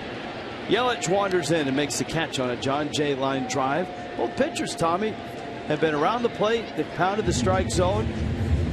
Balls have been put in play. Both defenses have made plays. You know, it's something to be said about that, and both use their fastball very effectively. Evaldi has good command of his fastball, and certainly Lance Lynn seems to always have. There is Descalso now. 79 at bats this year for Descalso. Even when Tony La Russa was here, and La Russa pretty much started it in his long tenure here. He always seemed to have a guy like a Descalso or a Nick Puto, a versatile infielder who could play different spots.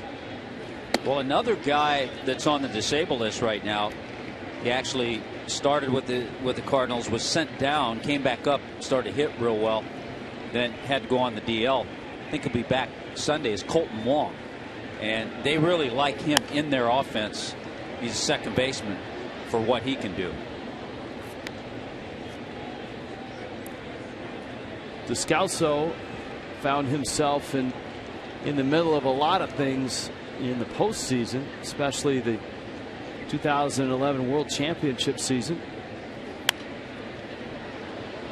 In the impossible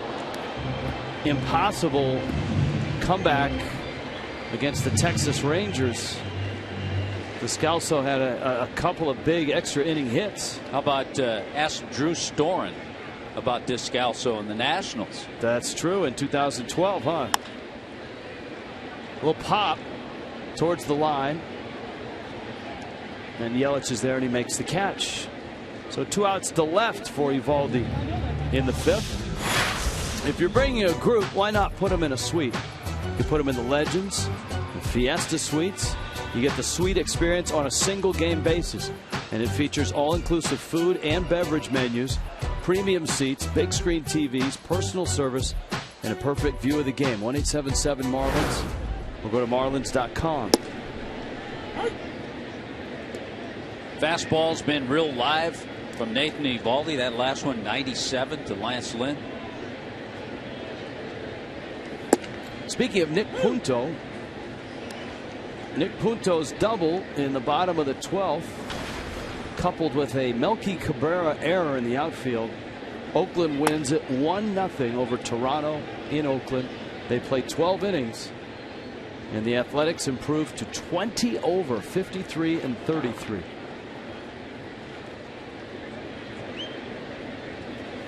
Big series.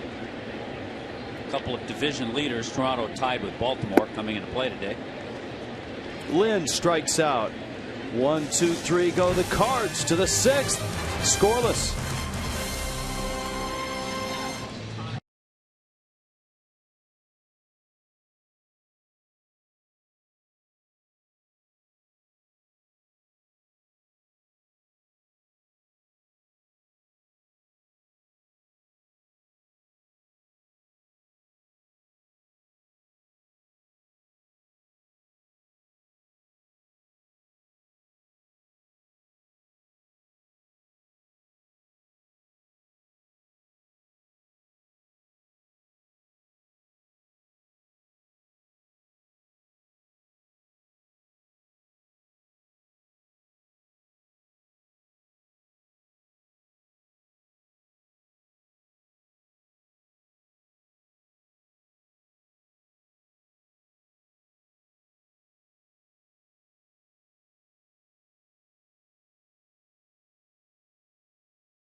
Fredberg in his Independence Day best. On the 4th of July in St. Louis, Rich Waltz along with Tommy Hutton, Craig Minervini, Preston Wilson on a perfect night at Busch Stadium. Epic music. It's the 4th of July, but no runs yet. No epic offensive plays. Some good defense. Terrific pitching with Lance Lynn and Nathan Eovaldi. Miami has Ed Lucas, Giancarlo Stanton, and Casey McGee coming up. Well, let's see. Each team twice has been able to get a leadoff man on, but both pitchers have worked around that.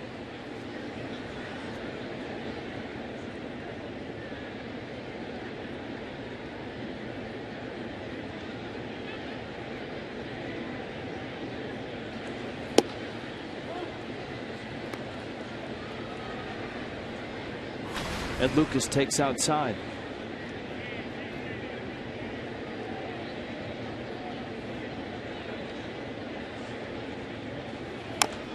That one pulled wide of third. A 1-1 count. Ed Lucas. In a scoreless game in St. Louis. Miami and the Cardinals, who know so much about each other, strangers until now, until the 4th of July.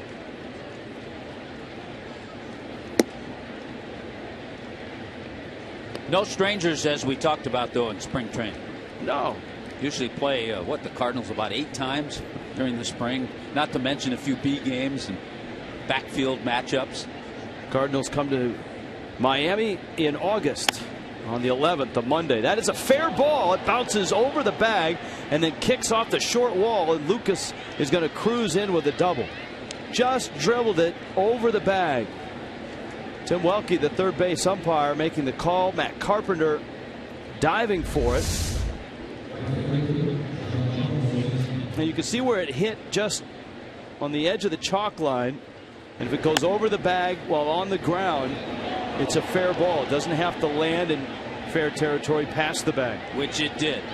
So a good way to start the inning, a leadoff double by Ed Lucas. Here's Stanton. He's flied out and has bounced out. His ground ball was just to the third base side of second. No shift here with a runner at second. And Stanton fouls it back to the screen. Boy, he was ready for that first pitch fastball. Good rip. Anytime you see any hitter foul a fastball like that just straight back, you know he was on it. Just missed it.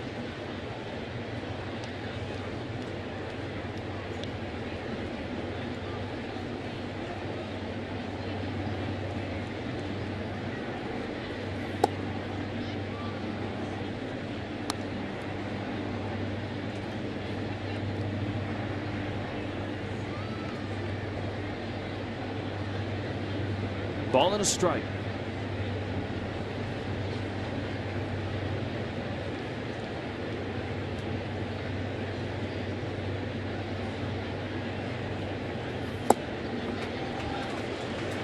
That's that hard two-seamer that just bores down and into a righty. And that's where he's been able to get strikes. He's looked at that right hand a few times. See how far off it ends up off the plate?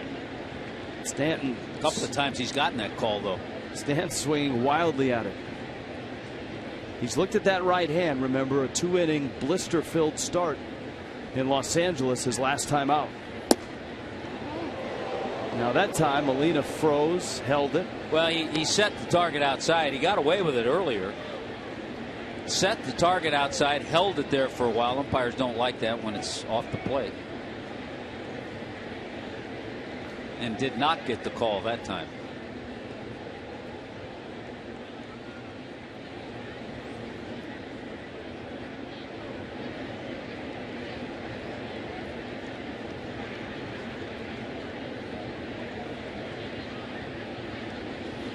Two. That one's out a little more. Now the count full 3-2. Casey McGee on deck. He's been on base twice.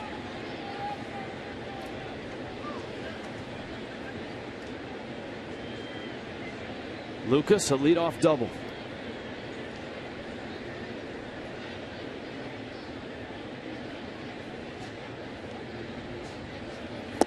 And he gets Stanton.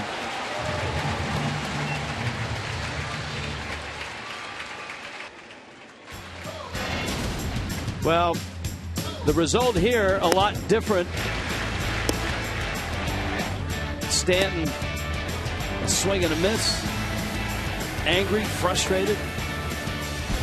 Well, Giancarlo with his 0 for 3 tonight is 1 for 10 in his career against Lance Lynn. The one is a home run, but just 1 for 10 now.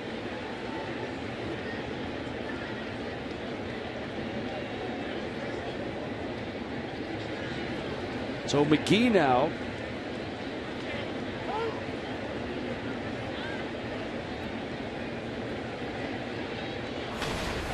McGee singled in the first, walked in the fourth.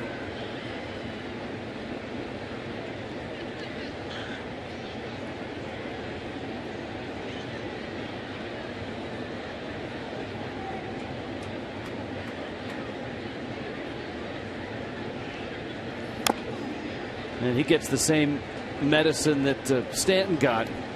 Two-seamer down and in. You can see how successful a pitcher can be as you look at Casey's numbers, runners in scoring position. He's kind of hovered around that 400 mark all year. But how successful a pitcher can be really throwing one pitch. He throws a couple of different type fastballs. He'll show a slider once in a while, but he's primarily 2- and 4-seamers.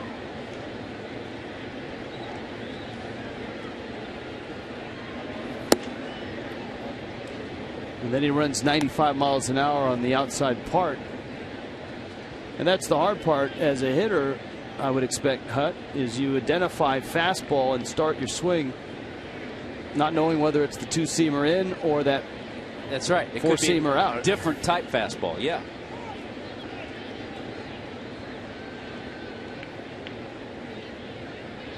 And we've seen it kind of range anywhere from 90 to 95.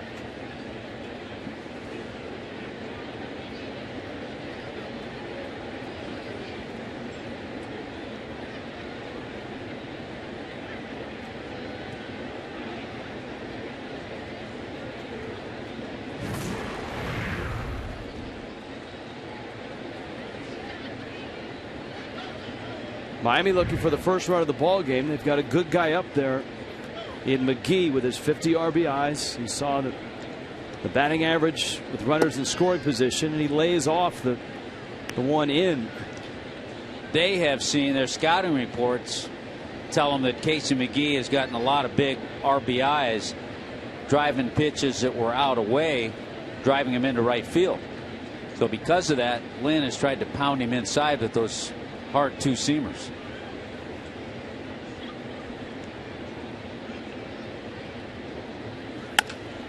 McGee drives it right field deep. Taveras back, makes the catch at the track.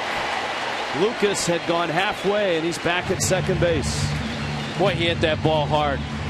Off the bat, I thought it was going to carry over Taveras' head. But he was playing him just right, got a good jump, and drifted back for the catch. But a ball driven well. Taveras got a good jump and put it away.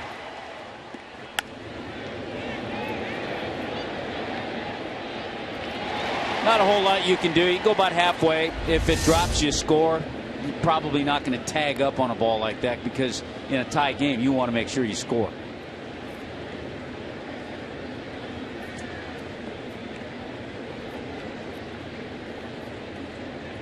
Now Jones, who's lined out, struck out. He gets jammed, pops it. Descalso has it, and Miami squanders a leadoff double, and this ball game is still scoreless.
5th anniversary of Lou Gehrig's speech.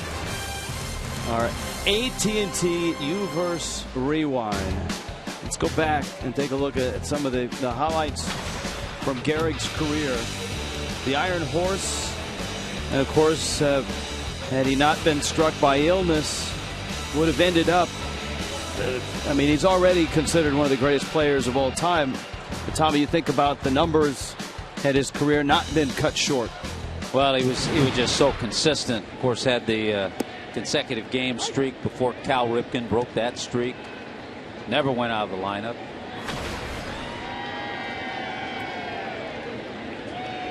Matt Carpenter, Matt Holliday, Matt Adams. You know, he never went out of the lineup, and he might have never gone out with Babe Ruth either.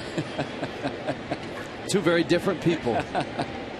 But it was Ruth, apparently, that convinced him or helped to prod him to speak at Yankee Stadium. He was obviously choked up with emotion. He had prepared a speech and then was not going to give it, and then gave his speech without using the notes that he had prepared.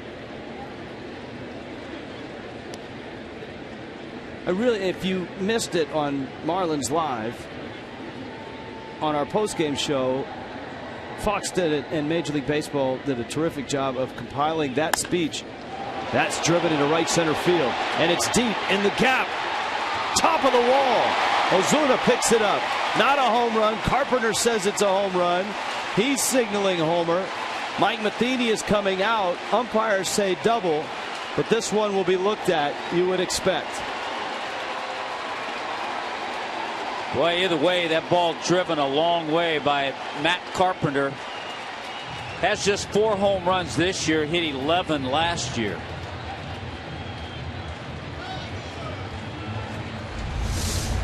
This is not a manager challenge. Here's our first look at it.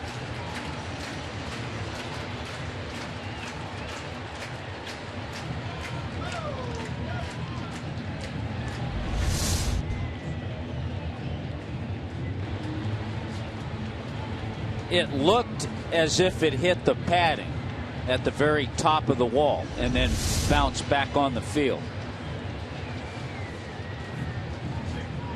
Yeah, you could see it pretty cleanly.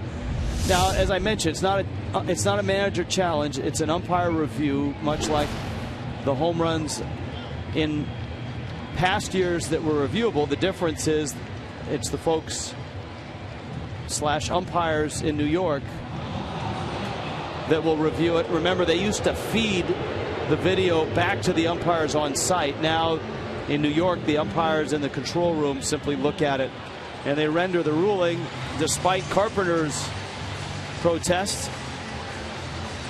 He was waving his hand around as he rounded first base, saying that's a home run.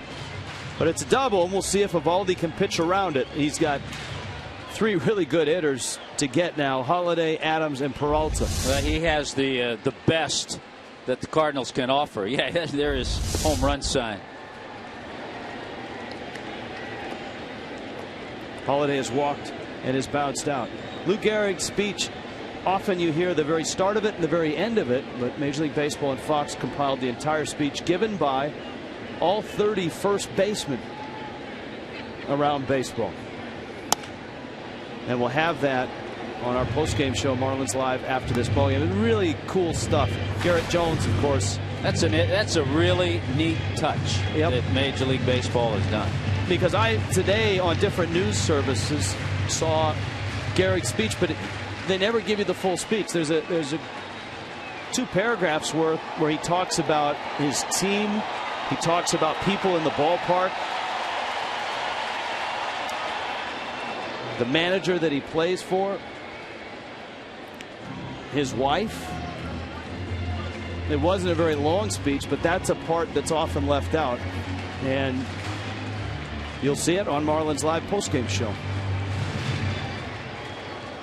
Well, this is the first inning that Nathan Eovaldi's really got to make some pitches. First real jam he's been in.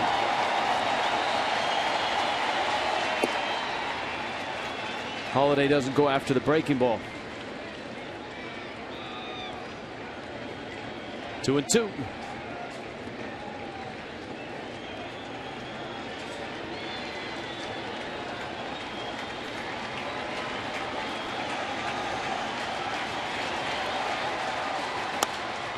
into right. It's a base hit. Late start by Carpenter. And Stanton's throw is cut. And the Cardinals in business at the corners. Matt Holliday is such a good hitter, and it's one of the reasons Mike Matheny put him in the number 2 spot. He didn't expect him to hit behind runners and do everything a number 2 hitter does, but to try to come out of a little slump, he tried to hit a ball the other way to move Carpenter to third, and what happened? He ended up getting himself a base hit. Of course, like cold hard facts, we talked about the drop with runners in scoring position from last year to this year. Still 243 is 8th in the National League. So that's the midway point almost in the National League. Adams, Peralta, Molina now. And Miami's infield will give up a run for a shot at 2 up the middle. McGee even at the bag at third. Adams has singled and bounced to first.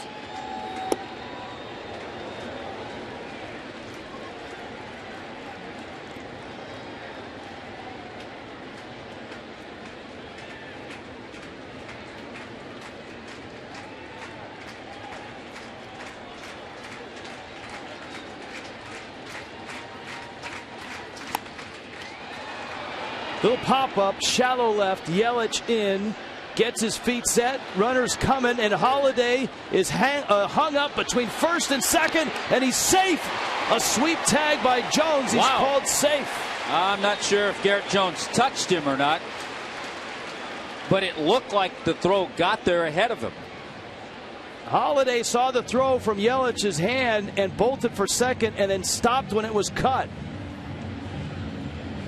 It's a good throw by Christian Yelich to come in, get momentum right there, and then hit the cutoff man.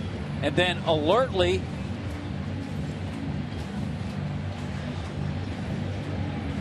Casey McGee cut the ball off and made a good throw over to first base. Not quite good enough, though. This close.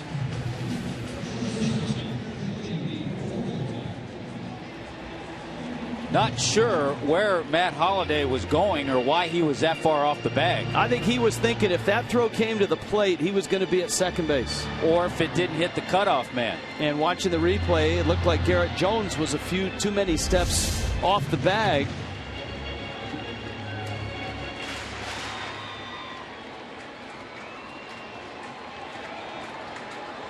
And he's in there. Yep, got the hand in. So here's Peralta. Regardless, it's a big out to get for Eovaldi. Well, remember, Peralta hit into a 5-4-3 double play in the 4th inning. That's what the Marlins would love to have again. I think Mike Redmond went out not only to talk to Clint Fagan, but also to get the opinion of Garrett Jones. I think Jones told him that he was safe, because Redmond said hello, goodbye, and went back into the dugout.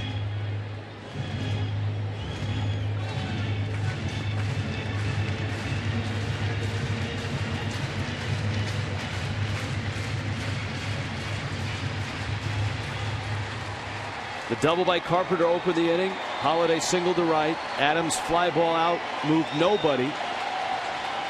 Eovaldi looking for a strikeout. He's 0-2 on Peralta. In the dirt, and it gets by Saltalamacchia.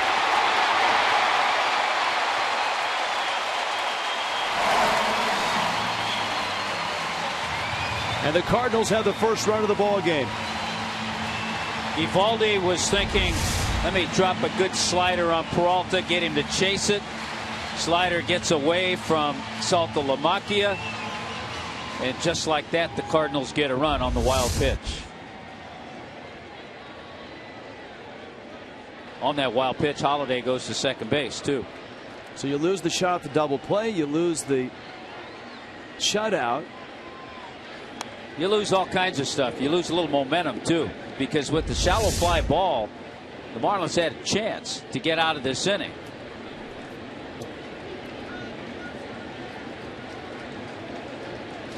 You try to shift over, you try to block that ball with your body. The ball got by Salty.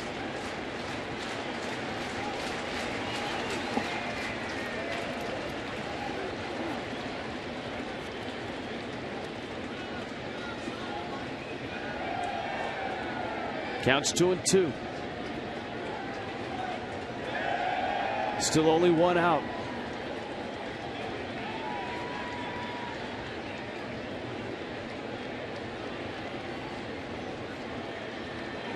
And Eovaldi trying to prevent this from becoming a bigger inning than just the one run. Wow. That's either a great take or a great pitch. Yeah, there have been a whole lot of pitches that haven't even been close that have been called strikes. That one was a strike and wasn't called.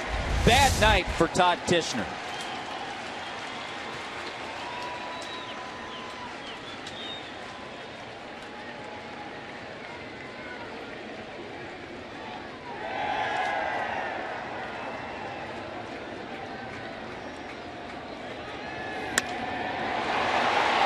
Center field, Ozuna has room. Holiday tags on his way to third.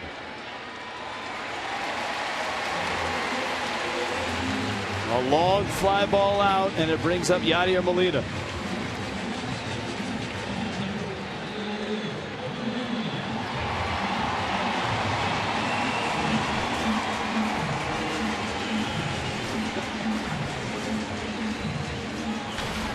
Now once again, with that long fly ball chasing Holiday over to third, you have to be alive for that wild pitch.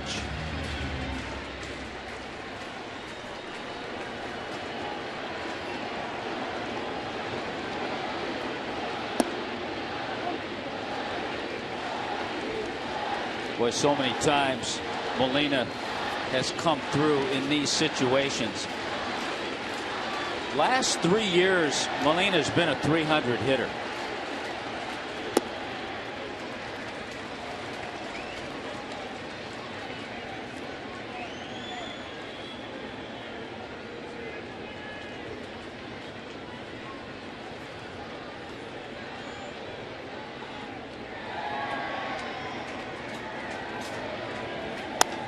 Two-0 breaking ball, flipped down the line. Stanton giving chase. Can't get it. Off his glove. And Molina drives in the run. And it's 2-0.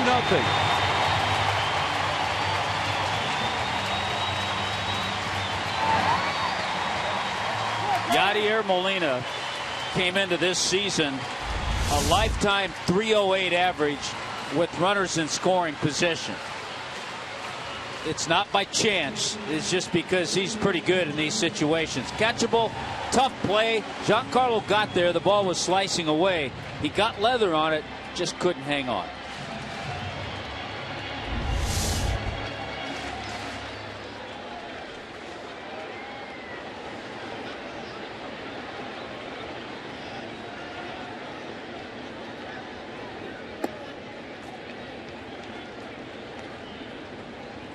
Oscar Taveras is 0 for 2.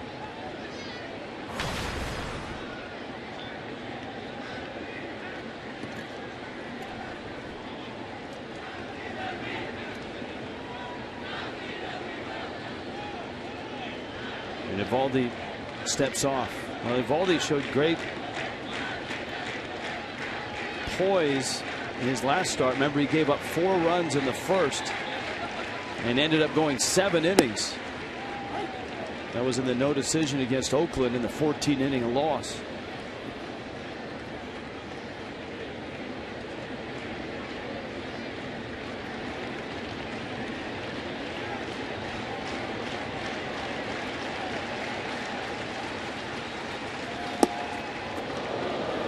Saltalamacchia throws behind. And Molina dashes back in.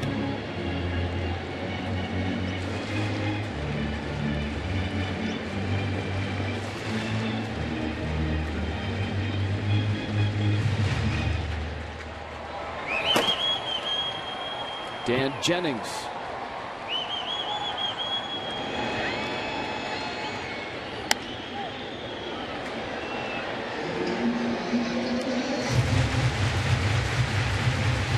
Frustrating inning for Nathan Eovaldi.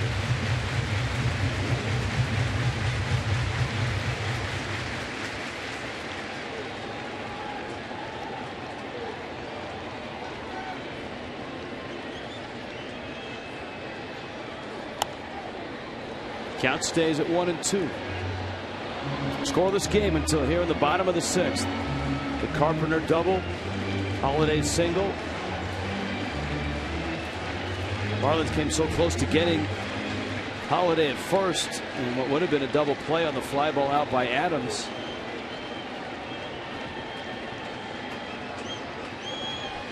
And the wild pitch.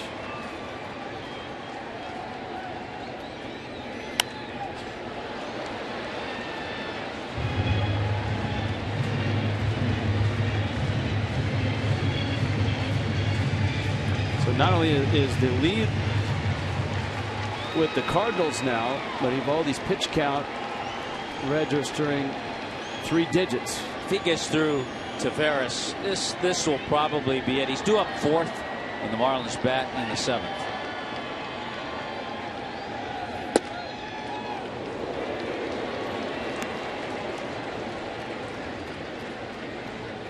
That one in.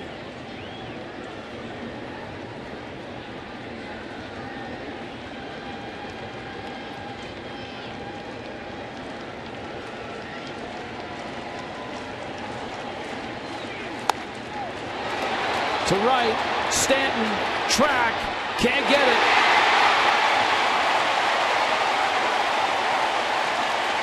A ground rule double.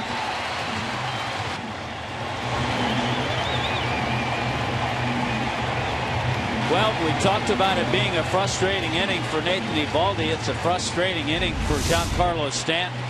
We've seen him make plays, and he's had 2 balls that certainly were catchable, and he knows it. You can tell by his reaction. That one a more difficult play than the one near the line.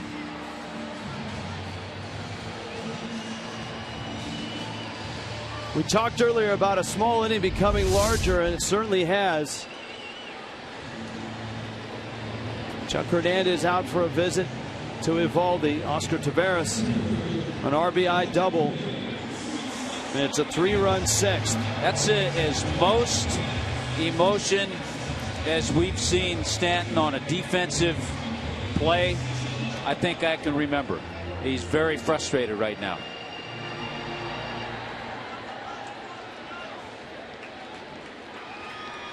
Here is John Jay. But you know what? I take that as a huge positive. He cares. Absolutely he cares. This is his team. I mean, that's what you felt in spring training when he arrived ready to go. He had an attitude of, let's go. This is my team. I'm ready to get going. And he's played that way all season long. Fully invested, fully engaged.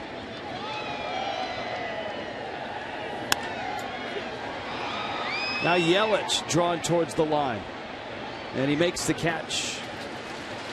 Cardinals get 3.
On top of Miami in the 7th. This was Giancarlo Stanton between innings.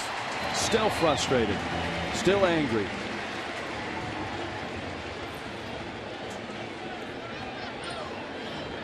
He showed the emotion in right field and he carried it into the dugout. And as I pointed out, I'm all for that. And you know what? Every player in that dugout and on his team knows that he cares. Saltalamacchia, a swing and a miss. 0 for 2 is Saltalamacchia. Marcell Ozuna, Donovan Solano, and then the pitcher spot due up in the 7th. And so Lance Lynn has some runs. He's been awful tough in this ball game. Miami has had base runners. Marlins have left 5 on. Marlins had a leadoff double last inning.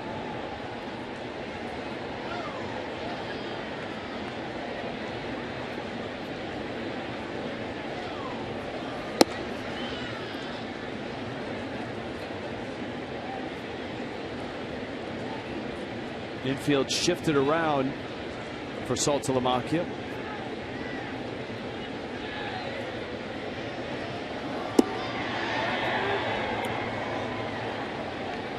Lynn stepped off the mound, thought he had a strike 3. And he did. That was a terrific pitch. So it's been a tough night for both Eovaldi and Lynn in getting some calls. At times they've gotten calls that were out of the zone, and other times they're unable to get them in the zone. I've always thought if you're a catcher, in Saltalamacchia's case, how can you take a close pitch when you have 2 strikes, knowing that the umpire has been inconsistent?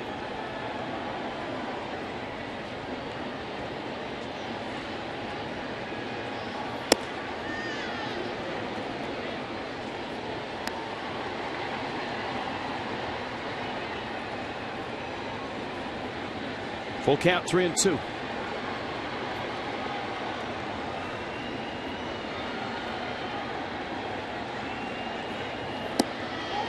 Saltalamacchia strikes out.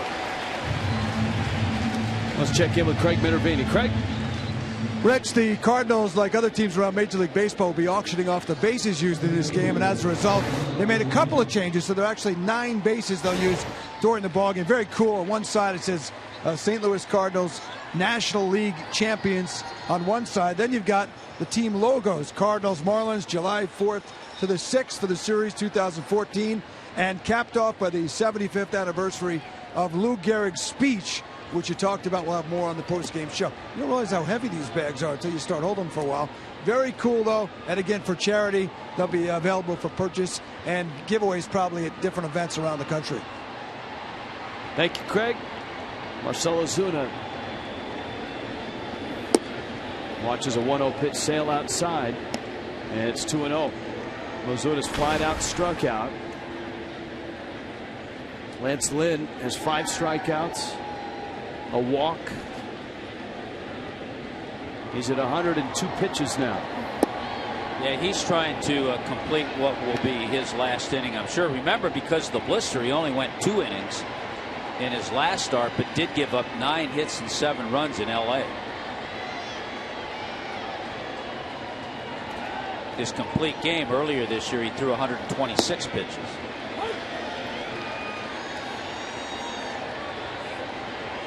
Eovaldi's night, 6 innings, 6 hits, 3 runs, 2 walks, 2 strikeouts, and 1 very big wild pitch. Ozuna walks. He stayed at the plate for a while. Hey, the watch party, J.J. Muggs Stadium Grill in Jupiter on the 4th of July. Billy is right in the middle of it, as usual. So a shout out to everybody at J.J. Muggs. Derek Lilliquist, former Major League lefty, out to chat with Lance Lynn. Probably more of an encouragement conversation.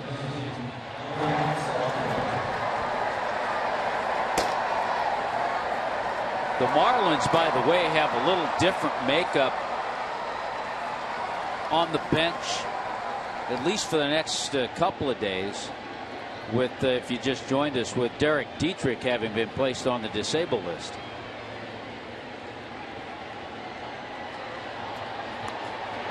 Solano bunts it foul.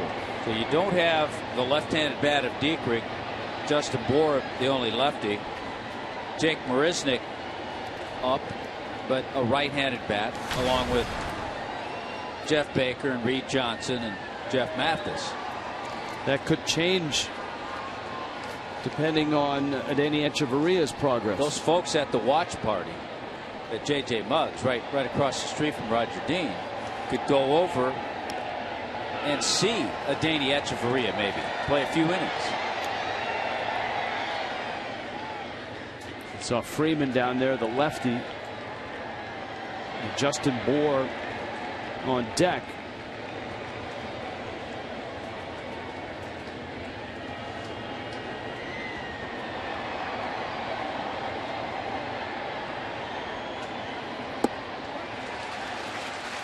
And Solano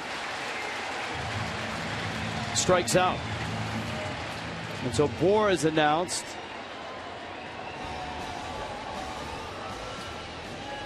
With 2 outs, he'll get the call.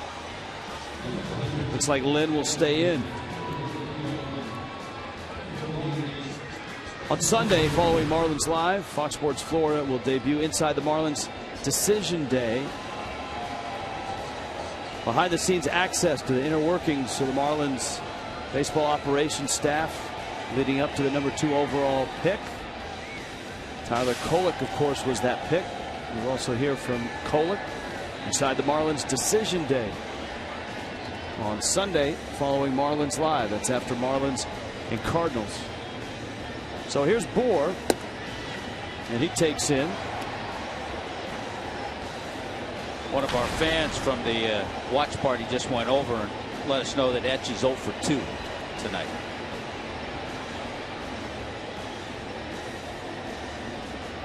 That was quick. He's hitting in the leadoff spot, so he should get some more ABs. Justin Bohr looking for that first pinch hit. Got himself some hits and opportunities as DH.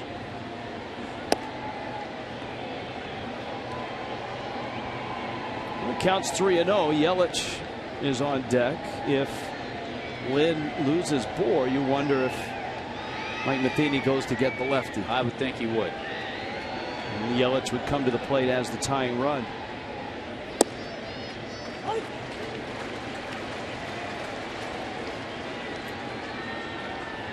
And that was on a 3-0 pitch. I mean, come on.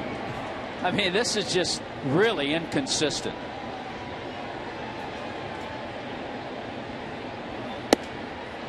That's up, or at least Lynn asking if it's up. It's up, but it's at the letters. Matheny's on his way out, and he will make a change. So as we expected, the lefty will come on to face Yelich. Miami has a couple on with a couple out. And bouncing into the ball game is the lefty Sam Freeman. Lynn gets a nice ovation. Cardinal Nation on their feet. We've talked about Lou Gehrig and his speech, 75th anniversary of it. And here's a flashback, a big excerpt from that speech. The last 2 weeks, you've been reading about a bad brag. Today, I consider myself the luckiest man on the face of the earth.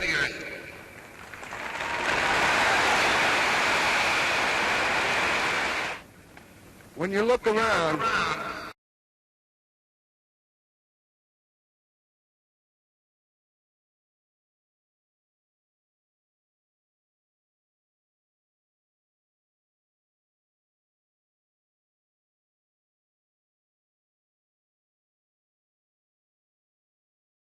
Live, the entire speech in terms of the text of the speech. A terrific presentation by Fox in Major League Baseball, all the first baseman in Major League Baseball, and it's the speech from beginning to end. I think it was 179 words, but there's some stuff that, unless you've heard it or seen it, really fascinating stuff. And I know, Craig, you had that on the pregame show. Very well done. Yes, Rich, very well done. And in the movie, The Pride of the Yankees, Gary Cooper recited it, and it was in the neighborhood of, you said 169 words, but 277 words, the actual speech. Well, now it is going to be that lefty-lefty matchup. Sam Freeman, good live fastball, swervy slider. Will use a changeup. I don't think he'll use it to Christian Yelich. And we've seen Yelich hit lefties very well this year. Yeah, this will be an interesting AB. And Miami with an opportunity here right after the Cardinals put 3 on the board.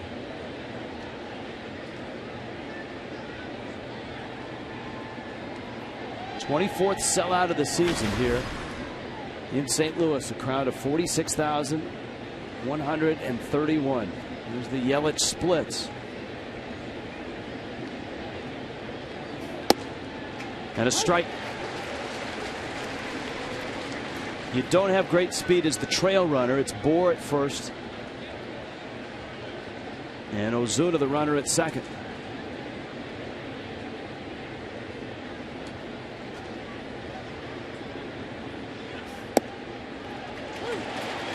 We talked about that Freeman fastball, and he's thrown it twice to get ahead 0-2 to Christian Yelich.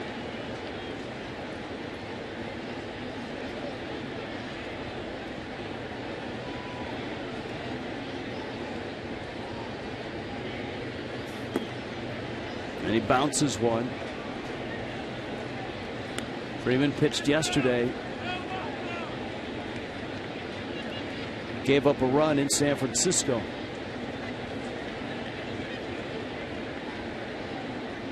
'32nd round draft pick. One of the things in reading about that 2009 draft, and he's a 2008 alum,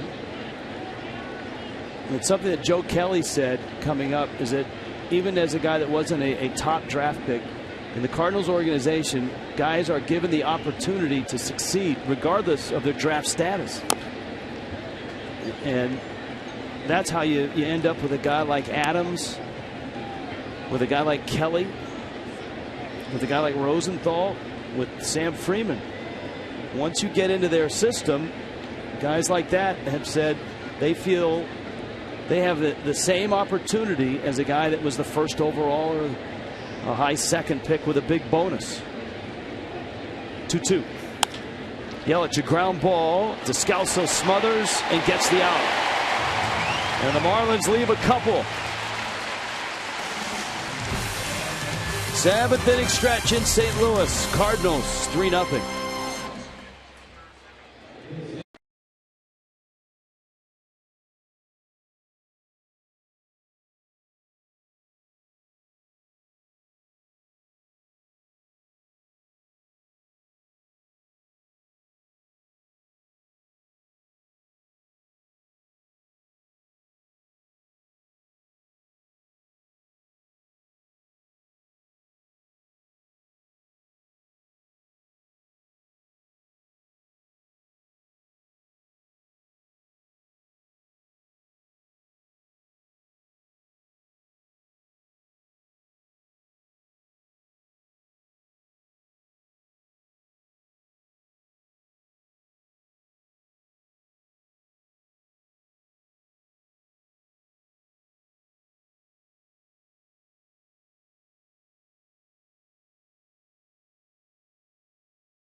Happy hour at the Clevelander. All weekday home games at Marlins Park. $20 a person.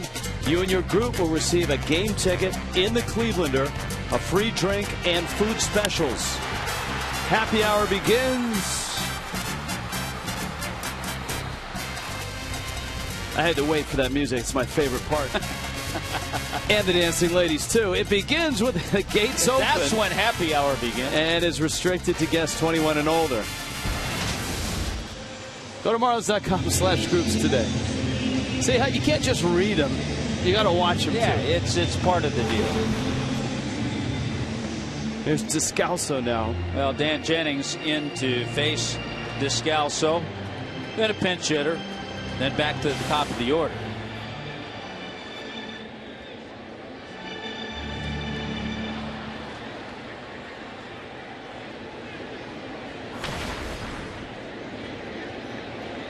Yeah, you saw Descalso make that play. Good play on the hard hit ball that Yelich hit to his left. And that's one of the reasons he's around, because he makes those plays at that time. There's Shane Robinson, the on deck here. Tony La Russa used Descalso a lot down the stretch in 11 in pressure spots defensively, whether it was down the stretch in September or in the postseason. Descalso found himself in the 8th and 9th innings having a lot of balls hit at him on plays that had to be made, and he made them. Not having the best of offensive years this year. His average has dipped down to 175.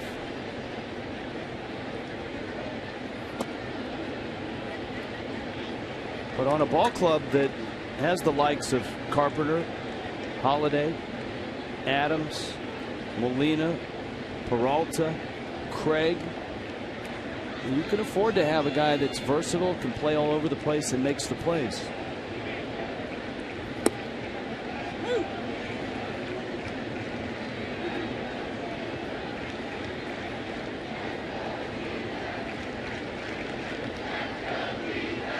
Northern California kid out of University of California, Davis.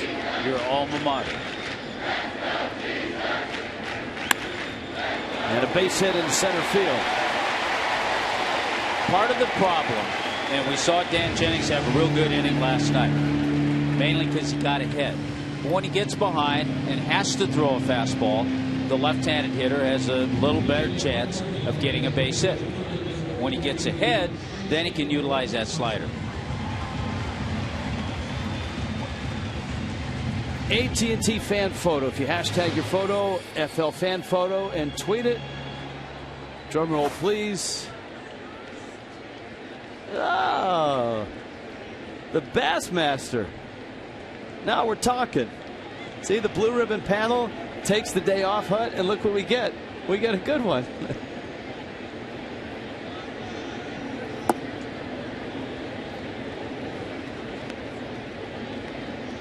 Shane Robinson. Hold the fish away from yourself. Makes it look bigger. So there's a technique to that. Not being a fisherman, I do not know that. He looks like the fishing bandit, doesn't he?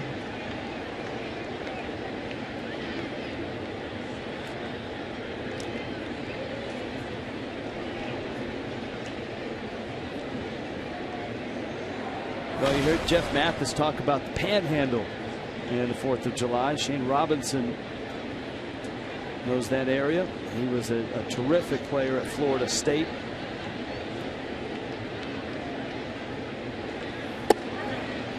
Descalso delayed steal, and he's out by a bunch. It was either a delayed steal or an awful jump. That was a couple of things. It was either a delayed steal or a bad jump, because it might have been a hit and run.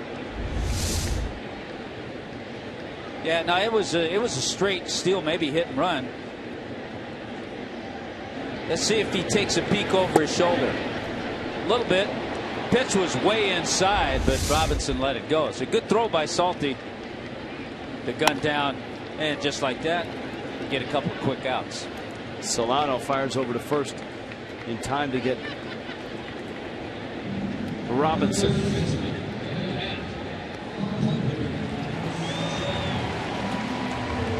Cardinal box score, the big damage, Yadier Molina, Oscar Taveras, and a wild pitch mixed in there in a Peralta at bat that scored Matt Carpenter with the first run of the ball game. Cardinals piled 2 more runs up in the 6th.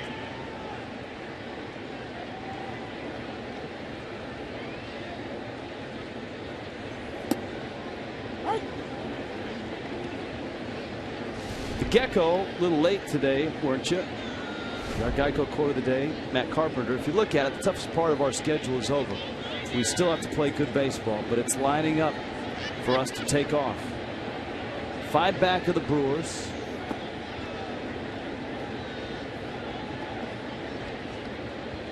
And the Brewers are losing to Cincinnati 4-1. And that game going to the 8th in Cincinnati. So the Reds, who are making noise as well, beating Milwaukee. Atlanta continues to play well. 4-1 lead over Arizona in the 6th inning. Pittsburgh beat the Phillies 8-2. So the Pirates are climbing in the Central. We told you the Nationals lost. Cubs beat them 7-2.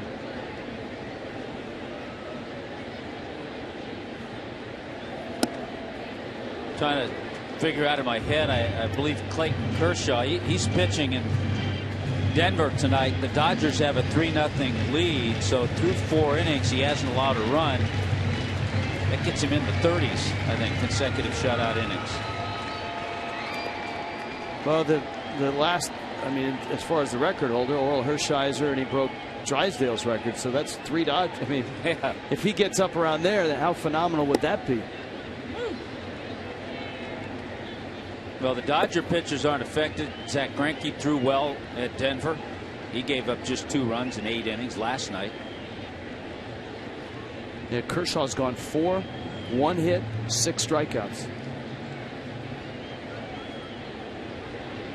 Carpenter up there, 3-2 coming from Jennings.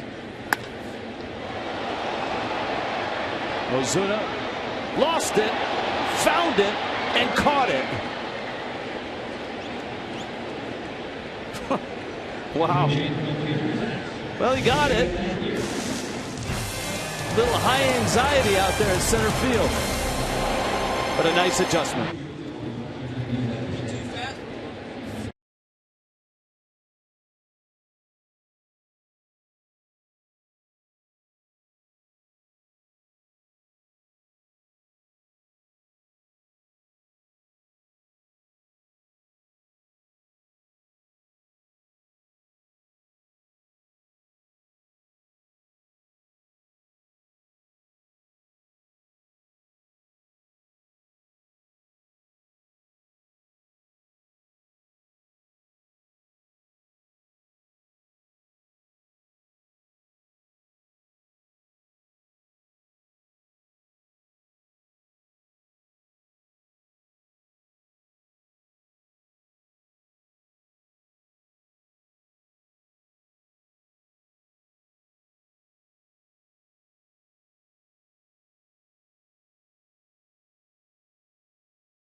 Time and you know, now that I have my own family and son, you know, he likes the fireworks. Sometimes they get a little too loud for him, but you know, he likes watching them, so it'll be fun to start doing that and experiencing those type of things with him.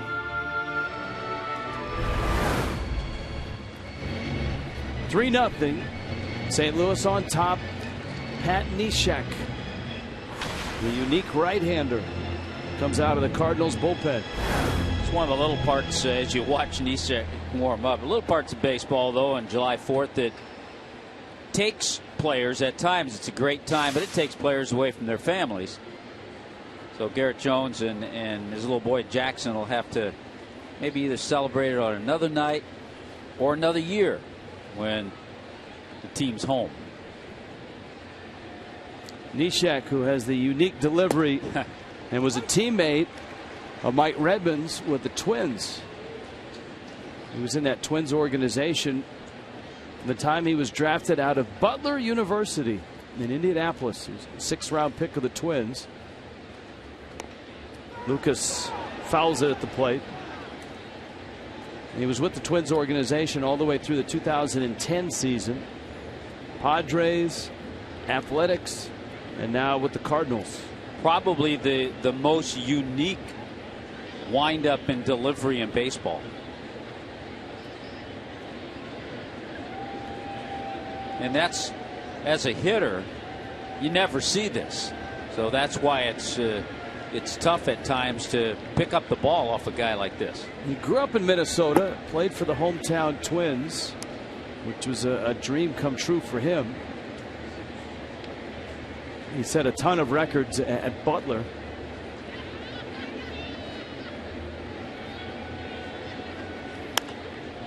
Ed Lucas fouls it off. Lucas, Giancarlo Stanton, and Casey McGee in a 3-0 game in the 8th.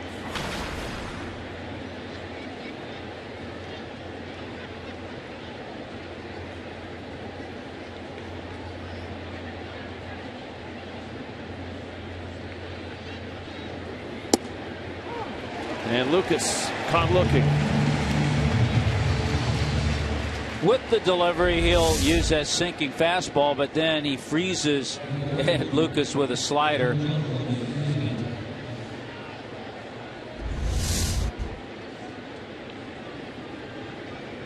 Very unusual.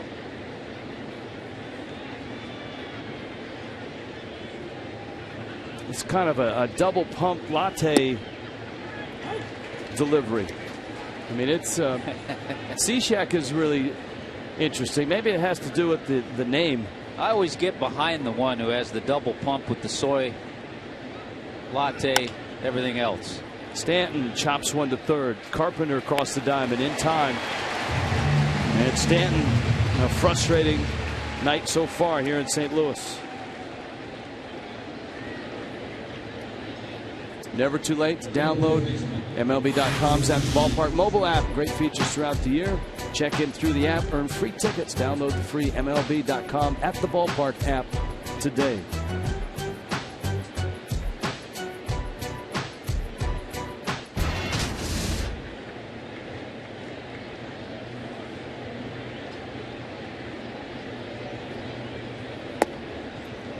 As the story goes, Neshek was hit in the right arm in a high school game as a hitter, and it caused pain in his wrists from whenever he threw.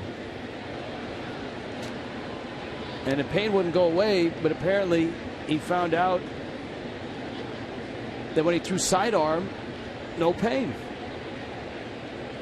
Thus, he got that sidearm release point. Another funky delivery. Cishek. Look at Neshek and Cishek. Long way from home is Adams. Well, one thing you find out when he has that delivery, he can't get over and cover first. He forgot. What's Adams doing that far from home? I mean, he literally slid to pick that ball up in front of Descalso. Watch this. Now there's a bit of a shift on. Well, that's why he goes, even though Descalso would have fielded the ball, but Adams moved over because he knew where Descalso was playing. It's got base hit. So McGee gets a hit, and he's 2 for 3. And here's Garrett Jones. Not that it's easy, but it's a little easier for a left-handed hitter to pick up Neshek. Whoa. That one If Molina couldn't pick up Neshek. If a Molina can't catch it, no one can.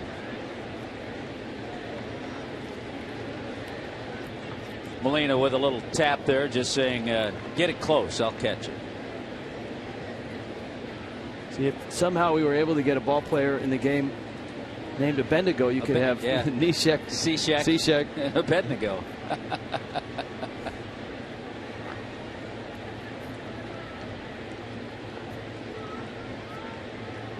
For those of you that got that, we thank you. Yeah.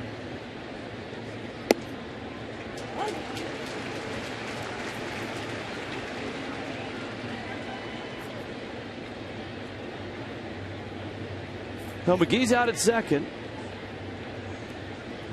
Jones an 0 for 3. Saltalamacchia on deck. Kind of came over the top on like a changeup. Homework assignment. All right. For tomorrow. And I know it's a day game, so we got to be quick with it. We have to ask Mike Redmond what it was like to catch this guy, because they were teammates with the Twins.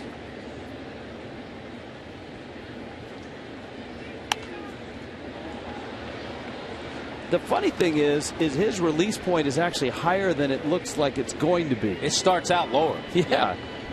He's not there. There have been submarine pitchers who have actually thrown from a lower release point than his. Guys whose hands will almost scrape the ground when they deliver the ball.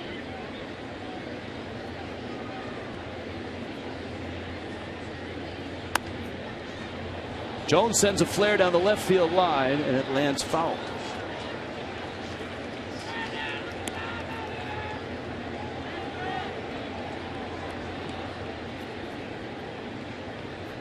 And between Neshek and Jason Mott, the Cardinal bullpen has a collection of very unique beards. Yes.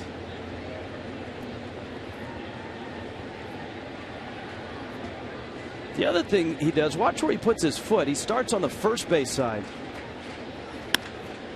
Liner into center field. Jones has a base hit. McGee will be stopped. Jay's throw comes home to Molina. And so Miami, who have hit the ball tonight, get a hit with a runner in scoring position, but it doesn't score a run. Well, that sinker stayed up, and Garrett Jones ripped it past Neshek. You could see his reaction. Ball was hit so hard, and when you're down 3-0, Brett Butler wisely held Casey McGee at third base. Miami had a couple runners aboard in the 7th. They have 2 on here. And Saltalamacchia, who was 0 for 3 with a strikeout, is up.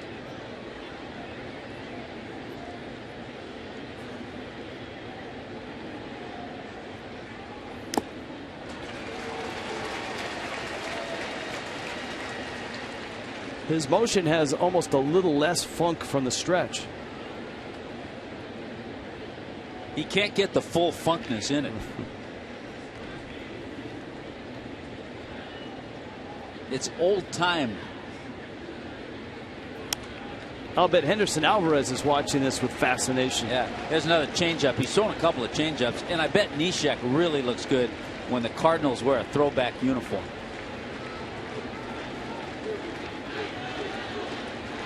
See, Alvarez is like, hey, I like that guy.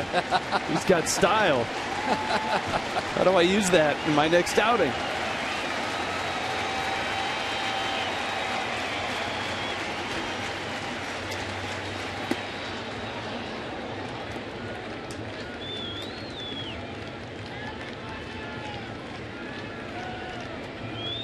Well, we've seen Saltalamacchia get a hold of a few. He has 8 home runs. McGee and Jones on the corners.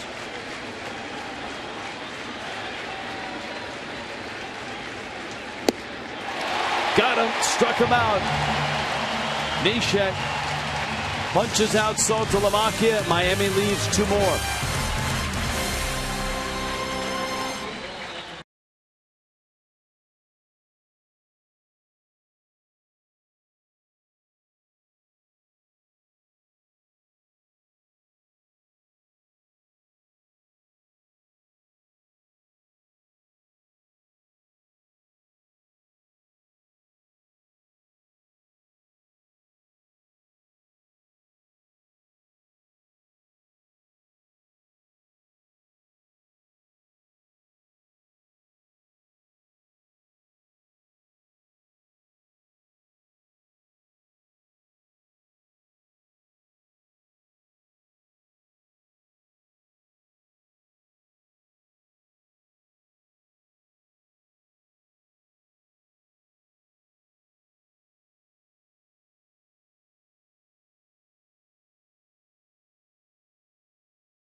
Brought to you by Gulfstream Park. After a couple of hits, Carpenter and Holiday, a wild pitch brought in Carpenter, and then this slicing base hit from Yadier Molina gave the Cardinals their second run.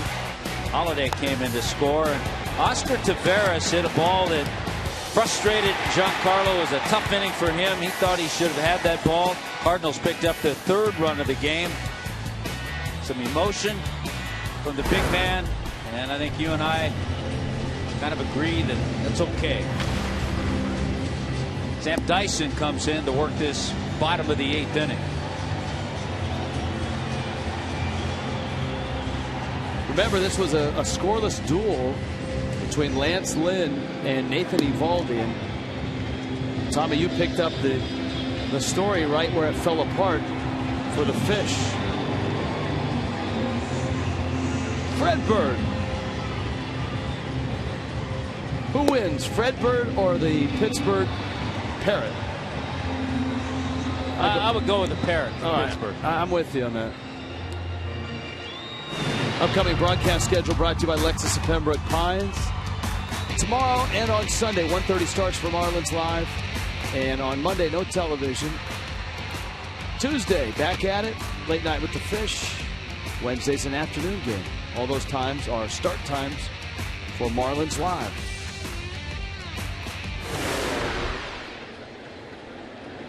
Matt Holliday, Sam Dyson into the ball game for Miami. And Holliday fouls it. He's 1 for 2.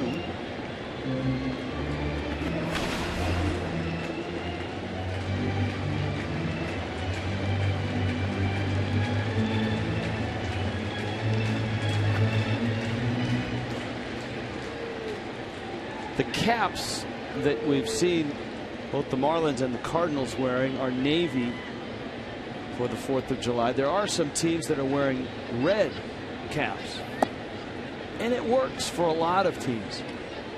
I mean, even for the Marlins, it's, you know, you can see it. But if you watch the highlights tonight, watch the Oakland highlights, because they're wearing red. That just doesn't work. With the green and gold. You know, it really fit. I saw a little bit of the Yankees Minnesota Twins. The Twins had the red, and they kind of have red anyway in their caps. Yes, they do. They look very good.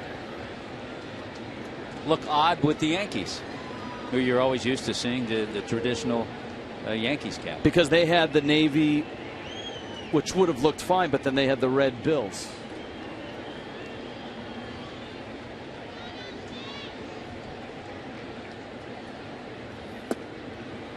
Swing and a miss. Holiday goes down. Tell you what, when Sam Dyson is on his game, he has a good arm, and he throws a very heavy sinker. You saw that last pitch, 96 miles an hour. But with A.J. Ramos on the disabled list, Marlins need guys like Dyson, Hatcher to step up and fill the void. Here's Adams now.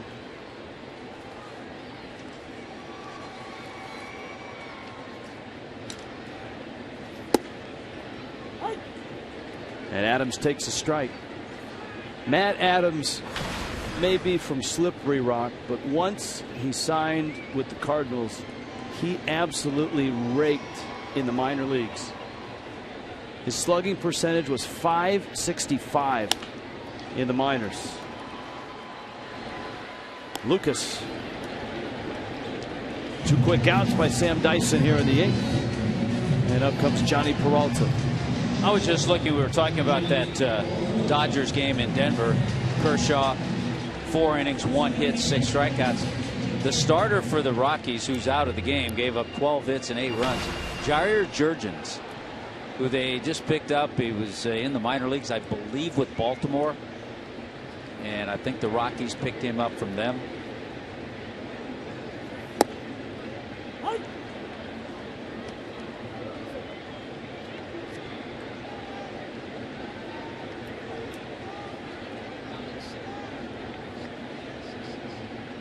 Peralta 0 for 3. Peralta has been a really productive shortstop And it doesn't come at the expense of his defense. He may not have the greatest of range, but what he gets to, he'll make the play on.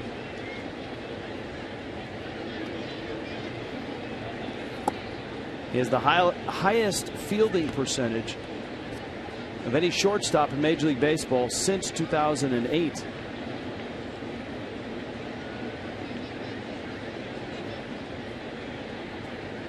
Been in 4 postseasons.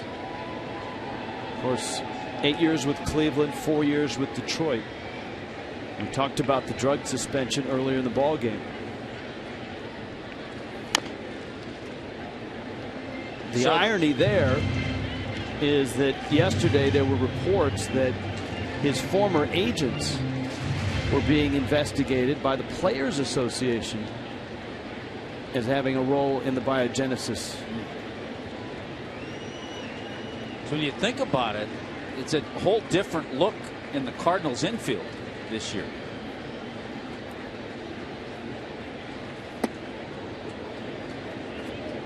Because Carpenter, who was at second, he's at third. Matt Adams played a little bit at first base, but not all the time. When's the last time the Cardinals had a shortstop that provided this type of punch? I can remember when they had, was it Brendan Ryan, who had the great defensive numbers but couldn't hit a lick. That one foul back and out of play. That would be a good question for longtime Cardinal radio voice Mike Shannon. He could also recommend a nice Merlot to go with that. Maybe a Pinot or a Cab. Mike Shannon's Steakhouse, about 2 blocks from the ballpark.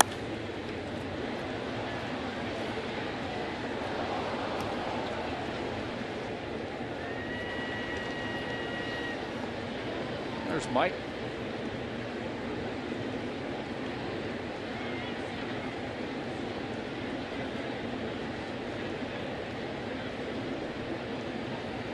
Native of St. Louis. Played here, broadcast here.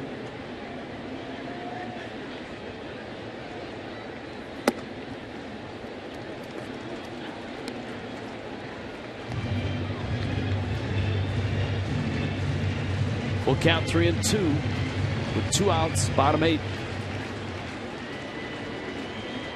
Marlins, when they get to the 9th, will have Ozuna Solano pitcher spot due up.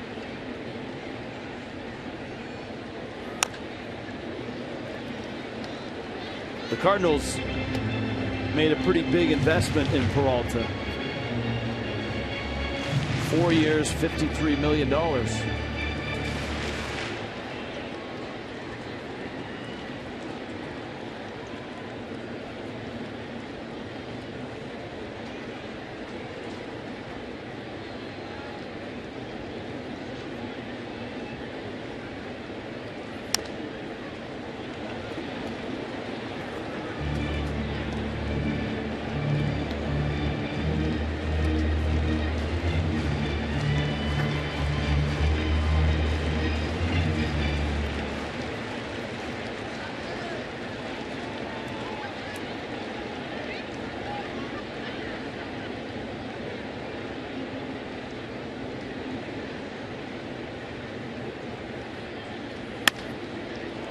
McGee, nifty play across the diamond in time.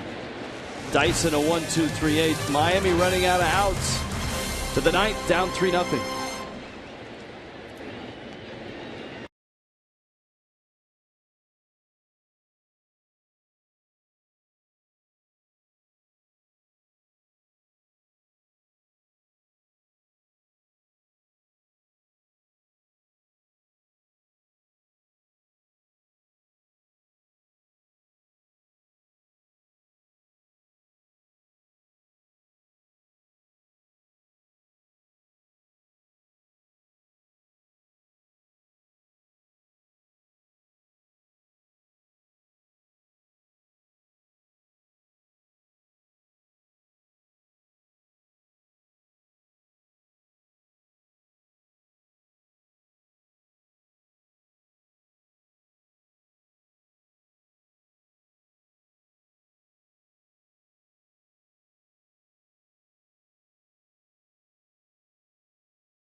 with the family and getting to watch fireworks. And we used to compete with the neighborhood like fire department and try to put on a better show than them, and it was always a fun time.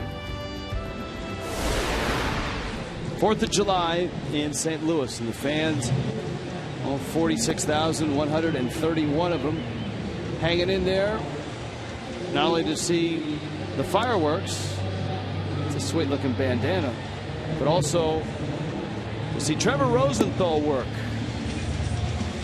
And here he is, the hard throwing right-hander out of the bullpen. For the Cardinals, 6 2/3 of Lance Lynn. Sam Freeman got an out. Pat Neshek with his sidearm whippy delivery had a scoreless inning, and now it's Rosenthal in the ninth. Well, you talk about extremes in deliveries. Opponents hitting below 200 against Rosenthal. A power arm fastball, mid-90s, mid to upper 90s. He'll throw a changeup, mix in a breaking ball.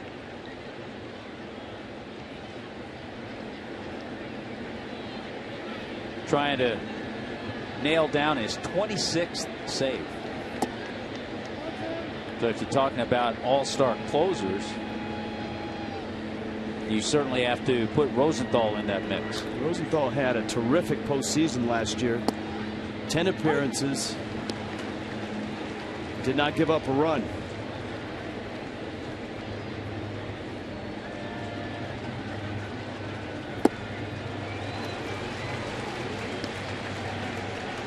Good breaking ball to Ozuna.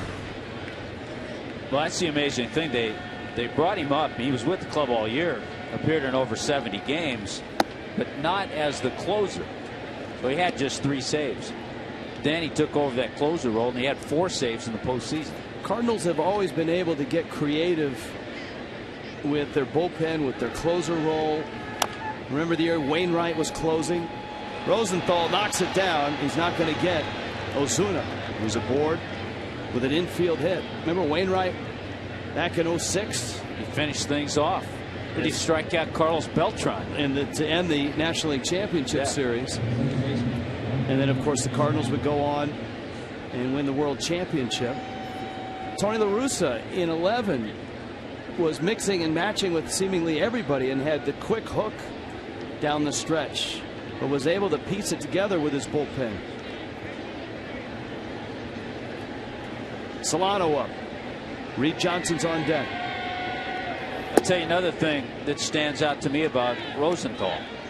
He didn't come up in their minor league system as a guy who pitched 1 inning. He started 22 games in 2011 in low A ball. He started 17 games the next year.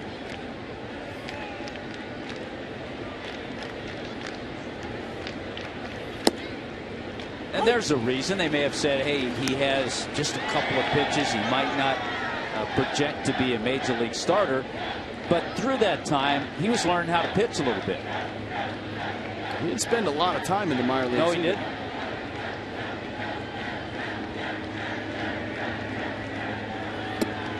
Solano goes after a high pitch. Counts 1-2.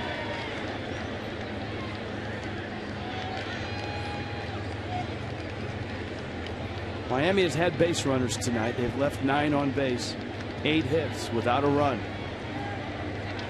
Ozuna's at first.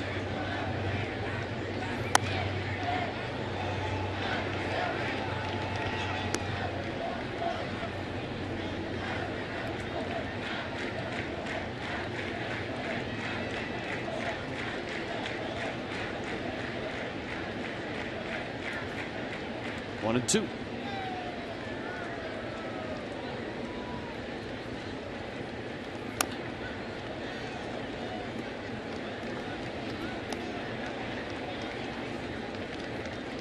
Reed Johnson ready to pinch hit.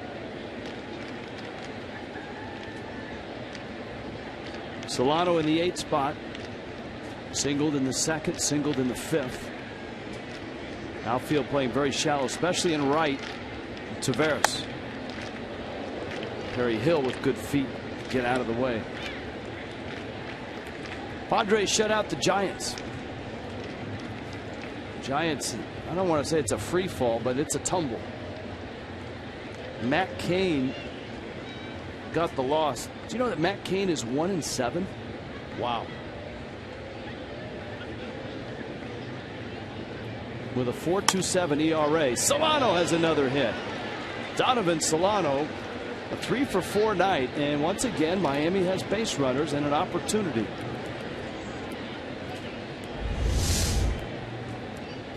Fastball down. Donovan Solano with a terrific swing and just a nice night against the organization that he played a lot of years in the minor leagues.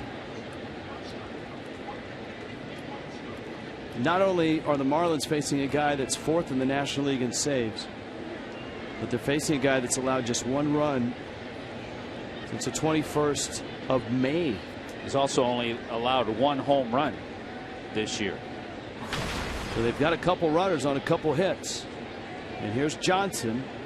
Yelich is on deck.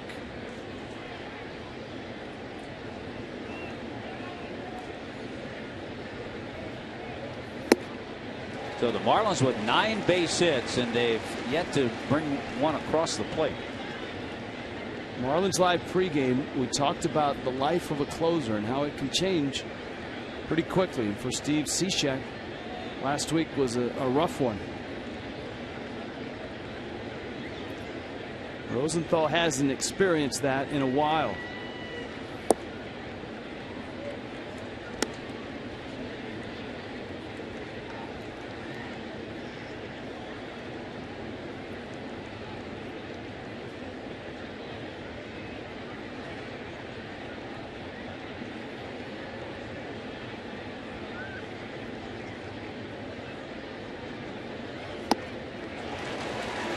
He doesn't change up too often, but you try to gear yourself, especially coming off the bench as a pinch hitter. Try to gear yourself for that fastball, and he pulled the string. Good off-speed pitch to Reed Johnson.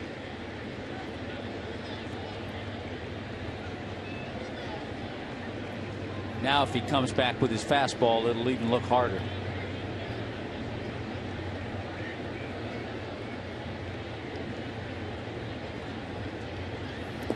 In the dirt, squirts away. Ozuna moves up. Solano holds first. That's a tough spot for a runner at first, because he's doing 2 things. He's watching the ball in the dirt, and then he's got to find the guy in front. He's got to pick up the runner in front of him to see if he goes. And if you don't pick him up right away, you're best off staying where Solano did. Plus, with the ball rolling up towards first, that's an easier throw to second than it is third. Molina would have had it. Yeah, it's not a bad stay there by Solano. It hit him. Johnson hit by a pitch. Bags are loaded. And the Marlins have life here in the 9th in St. Louis.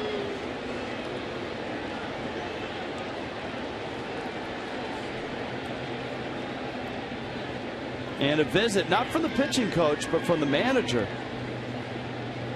With nobody throwing in the Cardinal bullpen, Mike Matheny is out to talk to Rosenthal. Well, let me just lay this out for you. It's an incredible stat. And all of a sudden, the Marlins have an opportunity.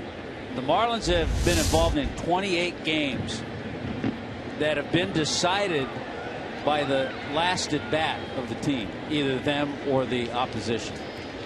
That's how many close games they've played and how many have been decided in the end. So here's Yelich. And you have the part of the order you want. There's nobody out. Yelich, Lucas, Stanton. Yelich drives one left center field, hits it well. Jay on the run in the gap. A slide, it's dropped by Holiday. 2 runners are at second base. Ozuna scores. Solano holds on, and let's hope that Johnson and Solano didn't make contact out at second. I don't think they did. It's 3-1. Holiday slid in at the last minute and couldn't hold it. Solano was tagging, and Johnson nearly ran him over at second. This is a play I think Donovan Solano has to go halfway. Holiday was there, couldn't hang on. The ball was slicing away from the center fielder, John Jay. Tagging up to score is Ozuna. But in the meantime, Solano went back. And I think if you're the runner at second there, you have to go halfway. That's not a play where you want to go tag up. Reed Johnson had a pretty good angle coming from first to second. And the reason Mike Matheny is out is if Johnson made contact or passed Solano,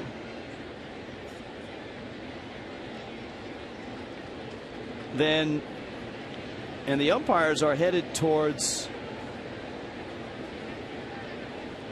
the review. They're going to take a look at this to see if, here's a look and see if they made this is not a good move. They don't make contact.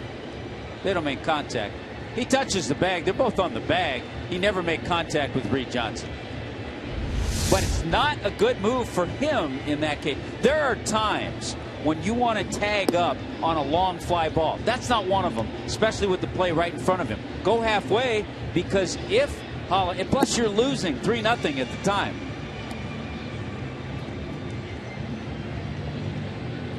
So hopefully the Marlins can come out of this and still have bases loaded and down by 2 runs now.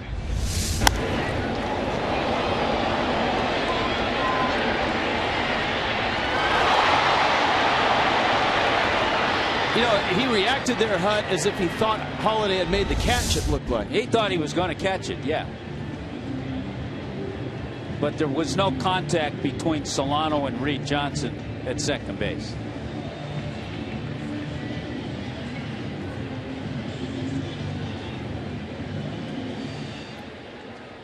Well, if the base runners make contact, there's an out. I don't think it's a challenge. I think it's just an umpire review. It would be a shame, especially the way the game ended for Donovan Solano last night. It would be a shame if something's called and there's an out called here, because the Marlins right now have something going. A lot of times, and the umpires look like they've got a decision on whatever it is they were looking for, and all is well. All is well.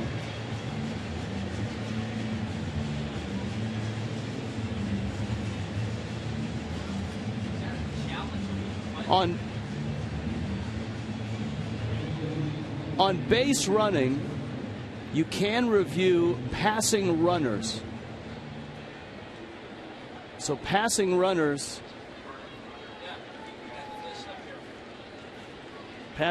can be reviewed and challenged. So Reed Johnson did not pass Solano. Or touch him.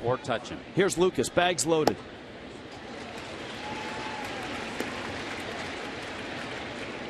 And since New York has told us that the play was confirmed, that would indicate a challenge. Rosenthal and Lucas now. And he hasn't wasted any time here. 0-2. Stanton is on deck. Miami has a run in the 9th. Trevor Rosenthal is wobbling right now. But he's 0-2 on Lucas. And he strikes him out. It's almost like Rosenthal regrouped during that time that he had after that play, because he made some good pitches to Ed Lucas. So 3 hits in the inning, including an RBI single for Yelich. Strikeout of Lucas. And here is Stanton. And of course, you can still see Stanton slamming his fist on the wall in right, angry that he didn't make 2 plays in that 3-run 6th inning. The ball that was sliced by Molina and the ball over his head hit by Taveras. Neither were easy plays, but Stanton was frustrated that he didn't make them. Check swing, ball in the dirt, no swing. And it's 2-0 now. Rosenthal, as we mentioned, has been lights out lately. But the bags are filled with Marlins. Solano, Johnson, Yelich. Stanton is sitting on a 2-0 pitch. Miami down a couple. It's up, and the count's 3-0. Boy, after making and challenging Ed Lucas with some really good pitches, all of a sudden Rosenthal can't find the strike zone to Giancarlo. Green light, absolutely. See what happens. 3-0 pitch. Boy, he didn't get a fastball. Got an off-speed pitch. 86 mile an hour off-speed pitch. That is some serious respect for the big man. See if he doubles up on it. 3-1 coming. Fastball, strike, 97. And he's thrown both for strikes, Tommy. At 84 and at 97, and that pitch was not a strike. 3-2 coming. That's out. Ball 4. It's a 3-2 game. Stanton walks. Solano scores. They don't boo players here. They're booing the umpire. But again, you can see Molina reaching. However, that pitch has been called a strike tonight. That's the kind of night it's been. Well, now the drama gets ratcheted up even higher. You've got the best hitter in the National League with runners in scoring position, a guy that has 2 hits tonight. 1 out. Marlins are down a run. The Cardinals can win it with a double play. The Marlins can tie it or take the lead with a hit. And a strike to McGee. McGee's had some good swings tonight. A single in the hole on the left side. He lined out to right field, and then he had an infield base hit.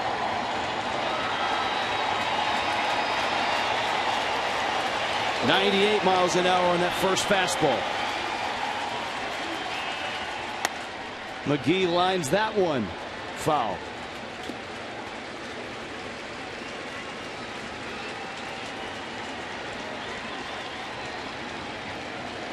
Reed Johnson, Christian Yelich, Giancarlo Stanton. 1 out. Marlins have rallied for 2 here in the ninth. And they've done it against one of the premier closers in the National League. Look at how many pitches Trevor Rosenthal has thrown. 30 pitches.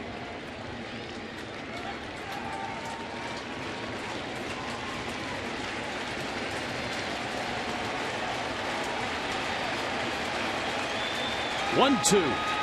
McGee, slow ground ball to third. Out there, the turn. Out there. And the Cardinals win it.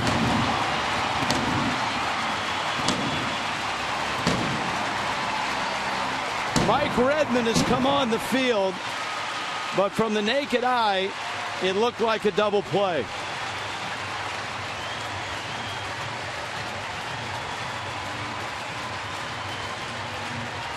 He has a challenge. He'll probably use it.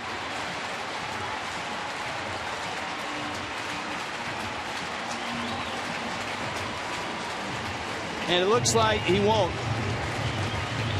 Redmond took a peek back into the Marlins dugout, and here's what the video room saw. Carpenter, Descalso with Stanton on him, and he was out by almost a full step. And the Cardinals come through and hold on. Miami rallies for 2. St. Louis wins it by 1. 3-2 the final in St. Louis tonight.